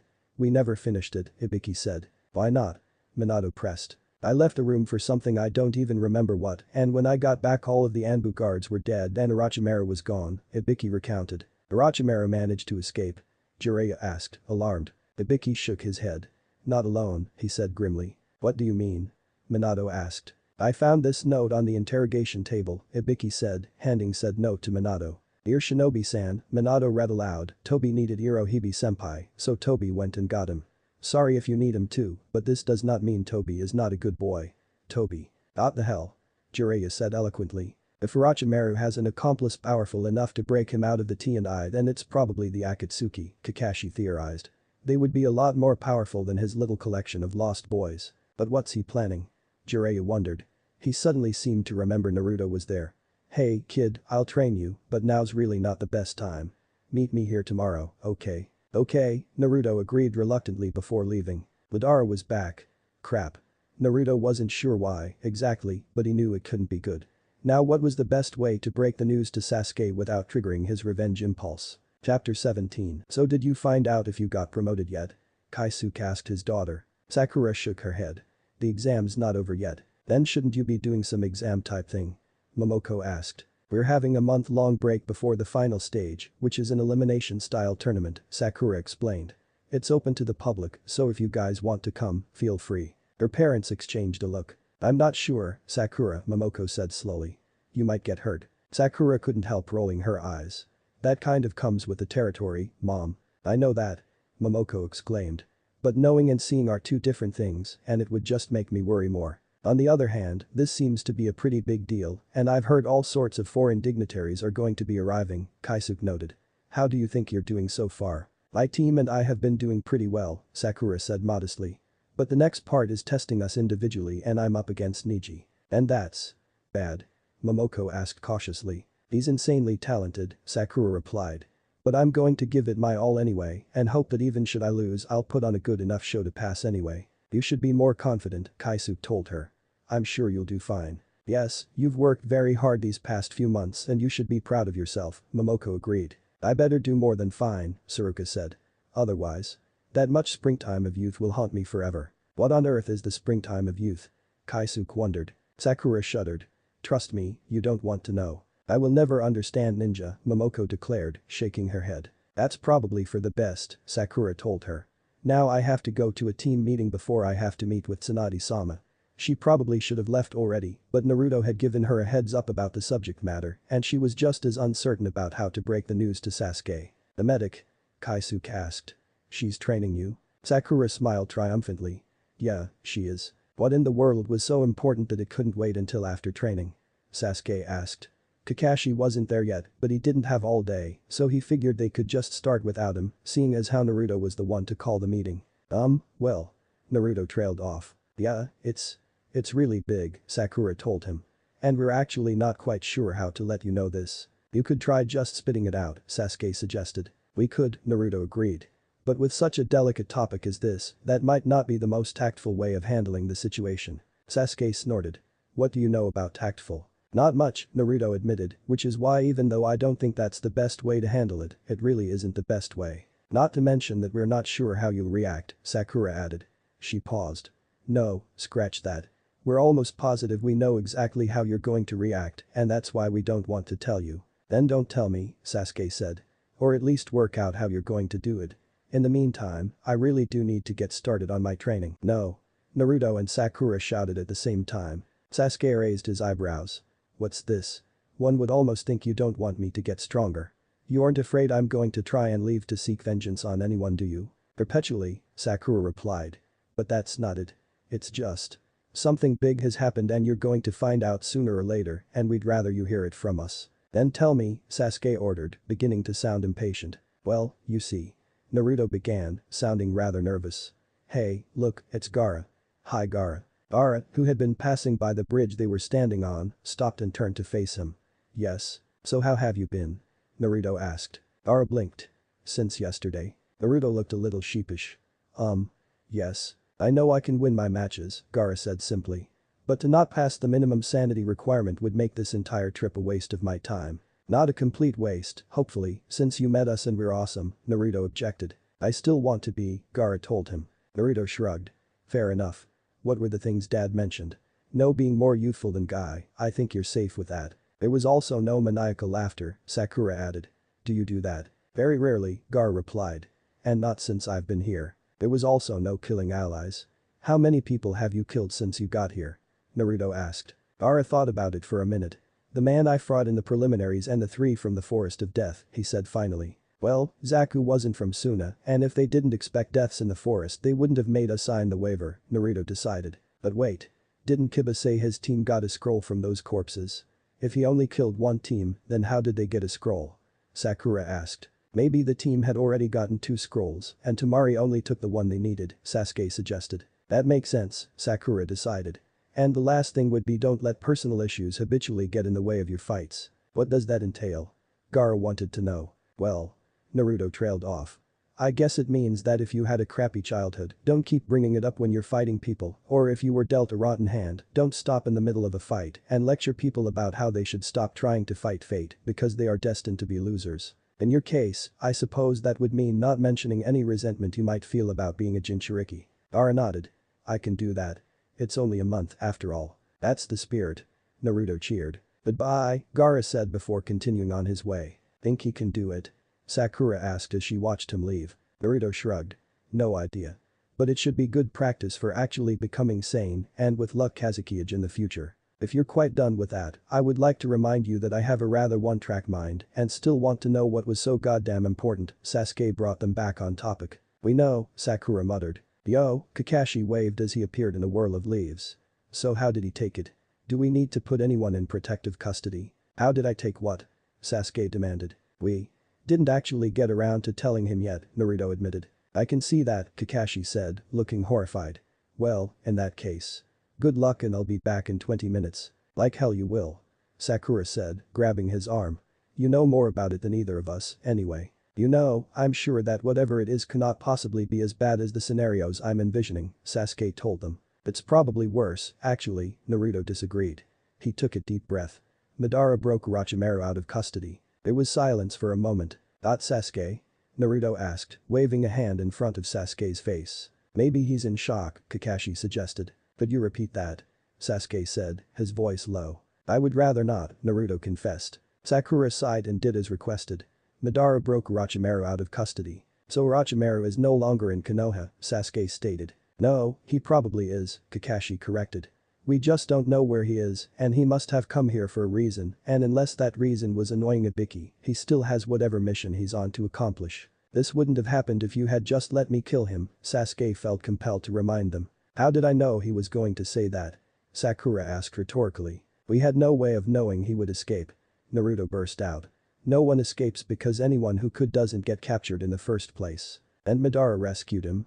Sasuke continued as if he didn't hear them. He did, Kakashi confirmed. How do you know? Did anyone see him? Sasuke demanded. Well, no, Kakashi admitted.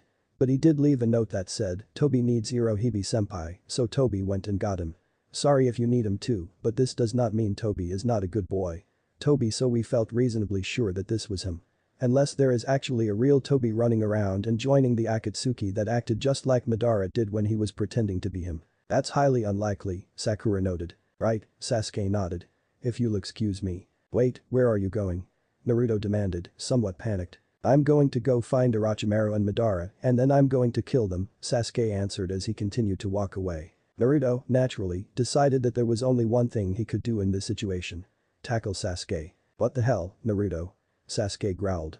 They are dangerous enemies of Konoha, and since they are actually in the village I wouldn't even have to leave. You might be able to beat Orochimaru right now, Naruto said, still not getting off of his friend. I think you'd stand a far better chance after you train with Itachi this month and if the three of us are with you, but you could potentially pull it off. Just the same, there is no way that you could beat Madara right now.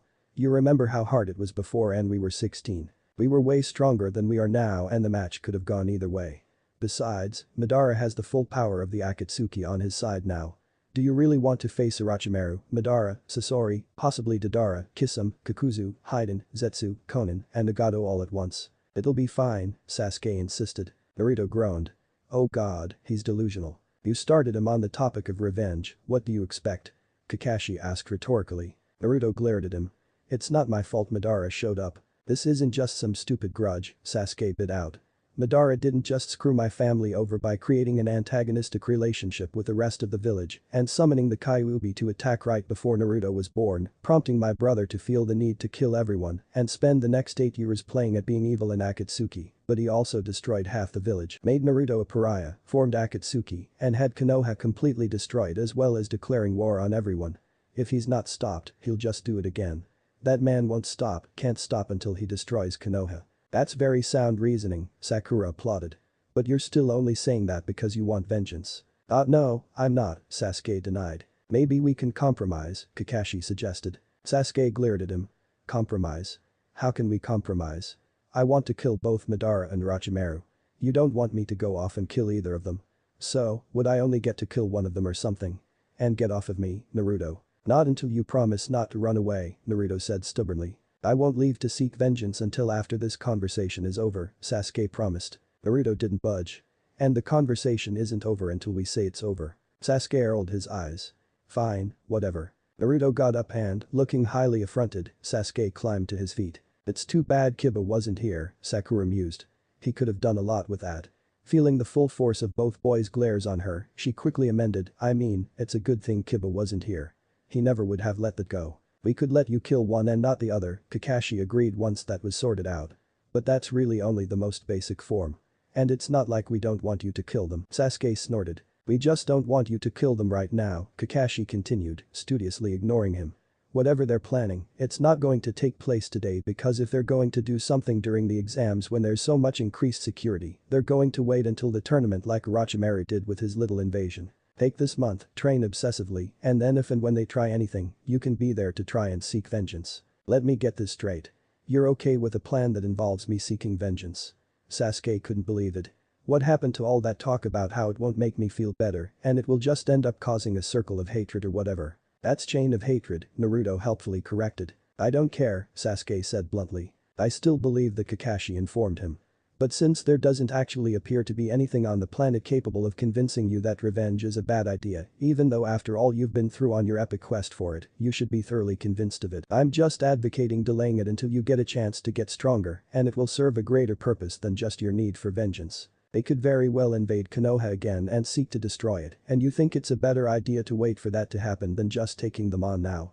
Sasuke sounded incredulous. Yes, Kakashi said simply. Explain, Sasuke ordered. If that happens all of Konoha's finest will be out to try and minimize the damage and take out the invaders, and it won't just be a 13-year-old against two of the most dangerous people Konoha has ever produced, Kakashi pointed out. And God knows if Kakashi and I didn't do everything we could to stop you from dying in the name of revenge, Naruto would never speak to us again, Sakura added. Especially since we'd gotten you past that in one piece before we came back. Naruto nodded. It's true, I probably wouldn't. Sasuke tilted his head back as he tried to make a decision. On the one hand, he really wanted revenge. On the other hand, he didn't want to die before he got it. Or after, really, seeing as how his life was actually pretty good at the moment. Not to mention that he didn't trust his team not to go back again and this time blame the massacre on some fictional person and then have Kakashi kill him so he wouldn't even be able to have a target for his hatred. In the spirit of compromise, Sasuke decided. I'm willing to wait until the end of the exam. After that, if they haven't tried anything, I'm going after them. Kakashi nodded. Fair enough. But if they're not still in Konoha, you can't leave until we get assigned a mission outside of the village because you're not allowed to become a missing nin again. Agreed, Sasuke said grudgingly. Did we just manage to talk Sasuke into postponing his revenge? Sakura couldn't believe it. I put it off 3 years after I left Konoha because I needed to train under Orochimaru, Sasuke pointed out. What's one more month? We are officially miracle workers, Naruto decided. Let's meet up for ramen tonight after you guys are done with your training to celebrate, Kakashi suggested. Hey. It just occurred to me that even though you're our teacher and all the other Jounin senseis are teaching their students personally, you couldn't be bothered to help us, so we had to find our own instructors. Naruto realized. I offered Ibisu, Kakashi defended himself. But you already more than made sure that we knew about tree climbing and water walking, Sakura reminded him. And doesn't he specialize in teaching the basics? Well, it was kind of a given that Itachi would work with Sasuke and Jiraiya as Naruto's godfather. Kakashi replied. What about me? Tsunade had no reason to agree to train me and you didn't even help with that. Sakura countered. Hey, isn't it enough that I'm your cover for everything you know that you're not supposed to? Kakashi demanded. His 3 students exchanged looks. No. Sasuke, Itachi called out. Are you almost done? We need to start training. Yeah, Sasuke nodded. We're done here.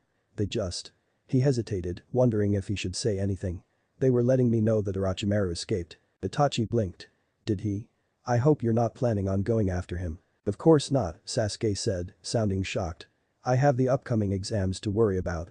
I can worry about taking down Orochimaru once I've gotten stronger. I'm glad, Itachi said approvingly. That's a very mature outlook for you to take. Mature. Naruto repeated incredulously as the two Uchiha walked away.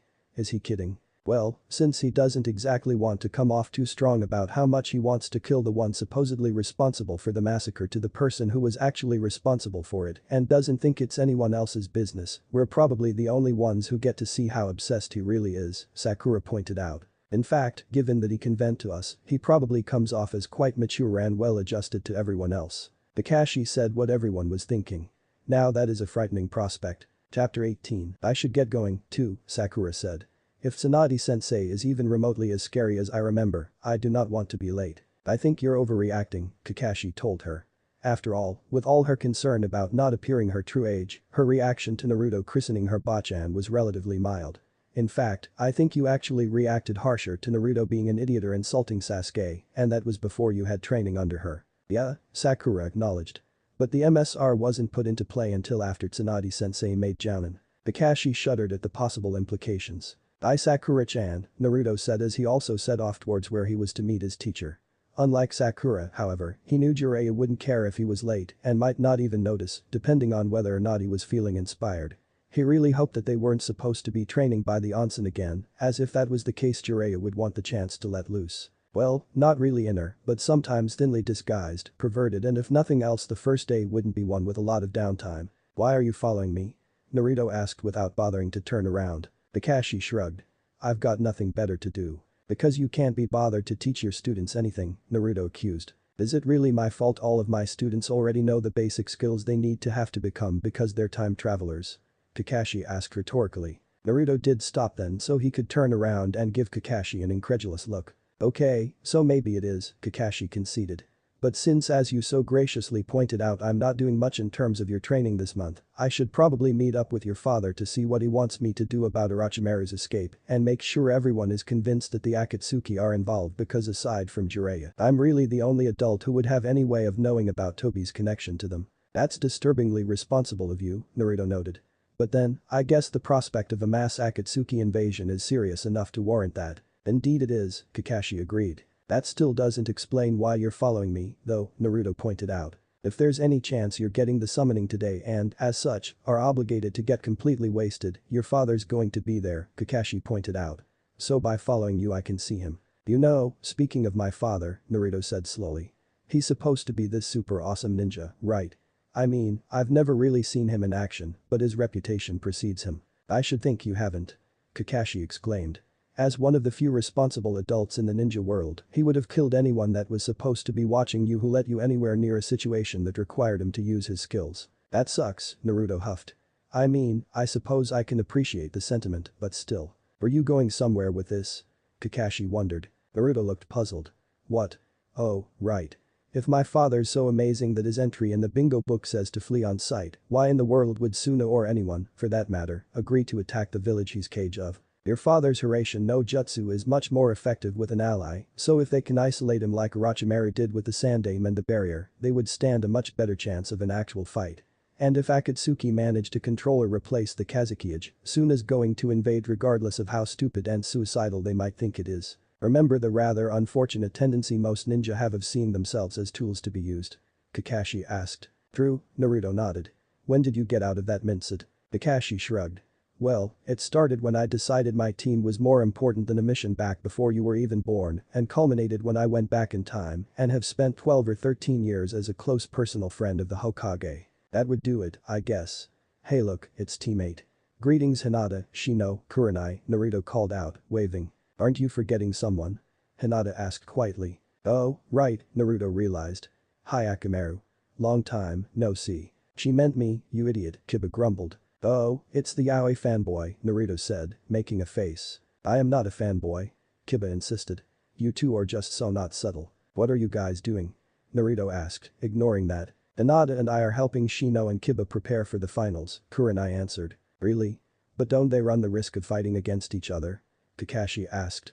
That's why most teams that have more than one member find different instructors for the genin that would benefit less from their personal instruction. Or make them find their own, Naruto muttered. You and Sasuke came with built-in teachers, and I offered Ibisu for Sakura, but she made other arrangements, Kakashi reminded him. Due to the nature of this tournament, Kiba being number 9 and me being number 1, we would not face each other until the finals, and the odds of both of us making it to the final round is very small. Additionally, I would be fighting 2 matches before and then 3, so it is not like any new techniques would remain a secret, and as teammates we already know each other's fighting style, Shino explained. Naruto just stood there, gaping. Are you alright, Naruto-kun? Hinata asked, sounding concerned. Yeah. I just have never heard Shino say that much before, Naruto confessed.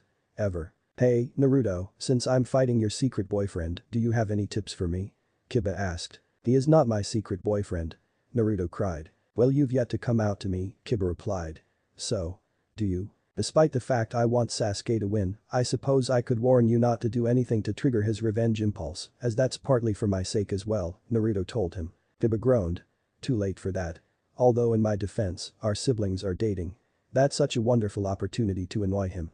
He didn't sound nearly as concerned as Naruto thought he should be, but if Naruto managed to keep Sasuke a genin by exposing his revenge impulses, Sasuke would very likely kill him, so he let it go. Well then you're not going to have a fun match. Naruto turned to the other member of teammate that was in the finals. And Shino, I know you didn't ask, but in the interest of fairness, Gaara said that he's going to try not to kill anyone, so he has a better chance of making it, but don't push your luck. Shino nodded his gratitude. That sounds like sound advice. That was very thoughtful, Naruto-kun, Hinata told him, smiling. Naruto shrugged. Yeah well. We should let you get back to your training. After Sakura had arrived, she found out that Tsunade was in the middle of a surgery, so Shizune had given Sakura a very thorough examination on the basics. She could tell that she impressed the dark-haired girl, and afterwards she was quickly shown to the slug Sannin. Before we begin, Tsunade said, do you have any idea what you want to specialize in? We don't have time to make you an expert in what you choose to do, but keeping in mind how you'd like to utilize your skills is always a smart move. Not really, Sakura confessed. Do you have any suggestions? Not without seeing you in action, no, Tsunade said, shaking her head. Some medic nin focus on animals, medical ninjutsu can be used to kill through the creation of deadly poisons, or by using your extensive knowledge of the humanity anatomy to deliver powerful blows to sensitive locations. I myself have a reputation for being able to cure any illness that comes my way. I heard from Sasuke that you managed to make the Mangekyou Sharingan safe for him to use, Sakura said, sounding a little awed despite herself. Tsunade nodded and Sakura could see a glimmer of pride in her eyes. Took me the better part of 2 years to do, but I managed it. So what are we going to start with? Sakura asked eagerly. You have the basics mastered, which means we won't have to waste time covering those. Instead, we can work on making sure that you're going to be able to stay conscious and uninjured long enough to make use of them, Tsunade informed her innocently. Sakura knew better though, and her eyes widened in horror. You mean? Tsunade nodded. That's right, she said gleefully. We're going to work on your taijutsu, which means that for the next few days you're going to be my own personal punching bag. Sakura groaned. It probably still wouldn't be enough to beat Neji. I've heard that you've done extensive work on taijutsu with Kakashi these past few months, Itachi started off by saying. Of course, I'd still like to see that for myself to see how much progress you've made. Your speed, in particular, is very important. But first, do you still have any questions about the Mangekyou Sharingan, or do you think you have that down? I have a question about the Tsukiyomi, Sasuke said. I know it is one of the if not the most powerful in existence, but what can it do? When I was using it on Orochimaru, I trapped him in a looped memory of Ino and Sakura, dragging me with them when they went shopping. Itachi raised his eyebrow. That was what you did? He was comatose for nearly a week. Sasuke shrugged. It certainly traumatized me. It will only get worse when you get older, Itachi promised him. Fortunately, Hana's not very interested in shopping. Lucky, Sasuke muttered. To answer your question, the Tsukiyomi can't serve as anything really as it traps the target in an illusionary world that is completely controlled by the user. While it only takes a few seconds for the user to complete, for the target it can seem like days. I've found that either torture the target or make them relive a traumatic event over and over for what seems like days is highly effective, Itachi told him. So it doesn't even have to be used as torture, Sasuke mused. I suppose not, Itachi agreed. But it's such a powerful and chakra-draining technique that unless you needed to quickly incapacitate your target or wanted to traumatize them, it isn't worth using. Anything else you might want to do with it, they are probably less powerful for. Does it really matter what you use to traumatize them? Sasuke asked. Because, say, if I felt the need to go after my teammates, I could show them a world where everyone was eating ramen, but they couldn't have any or take them back to their fangirl days, respectively. Or if it were Kakashi or Obito, I could just overrun them with squirrels, as that seems to remind them of some sort of traumatizing mission they had in the past. If you knew enough about them you could certainly do that, Itachi nodded. Although if they are your opponent, you probably won't get the chance to learn that much about them. He paused. And one of these days we have to get that story from them. Okay, I want you to show me what you can do and then, if you've improved enough, at the end of the month, I'll show you how to do the Rasengan, Jiraiya promised. Even though your dad would probably kill me. Ah, well, I have a month to talk him around. Actually, Iro-senin, I already know how to do that, Naruto told him. Jiraiya's eyes widened. What? How? Your father's way too overprotective to teach you himself or to let you anywhere near me anytime I might have been drunk enough to try and not remember doing so afterwards. Kakashi showed me how Naruto lied. Jiraiya's eyes widened even further. But. Kakashi can't do it. Naruto shrugged. He still knew how to teach it to me. Prove it, Jiraiya demanded. Okay, Naruto said, forming his wind release. Rasengan. He quickly threw it at a nearby tree. Hey, watch it, Kakashi, who was talking with Minato not 5 feet away from said tree, said. Sorry, I can't hold onto it for too long because it cuts my hand, Naruto said. What? Minato demanded. How did my son learn the Rasengan and modify it? I mean, I've made some adjustments over the years, but never in front of him and none that were self-injuring. I heal fast, see, Naruto held up his hand to show the already healing cuts. My bad, Kakashi said, making sure to back away quickly. But hey, I only described the basic Rasengan you showed me all those years ago. The size and inclusion of his wind affinity was all on him. Minato shook his head. You know, the other Jounin instructors teach their kids how to use their clan abilities or control their chakra. Oh, I taught them plenty of chakra exercises, didn't I, Naruto? Kakashi asked, grinning evilly. Naruto nodded quickly. More than enough. Still, you're kind of a bizarre teacher, Minato said. I had to have gotten it from somewhere, Kakashi said pointedly. I blame Jiraiya-sensei, Minato said quickly. He's a bad influence. And now to cement your opinion of me as a terrible influence, if the kid's got the Rasengan down so well he not only saw room for improvement but actually did manage to improve it, he's ready to sign the Toad summoning scroll, Jiraiya spoke up. I brought the sake, Kakashi announced, taking out a summoning scroll and activating it. Minato shook his head ruefully. I can't believe I'm allowing this. I must be the worst parent ever. Naruto snorted. Not even close, Dad.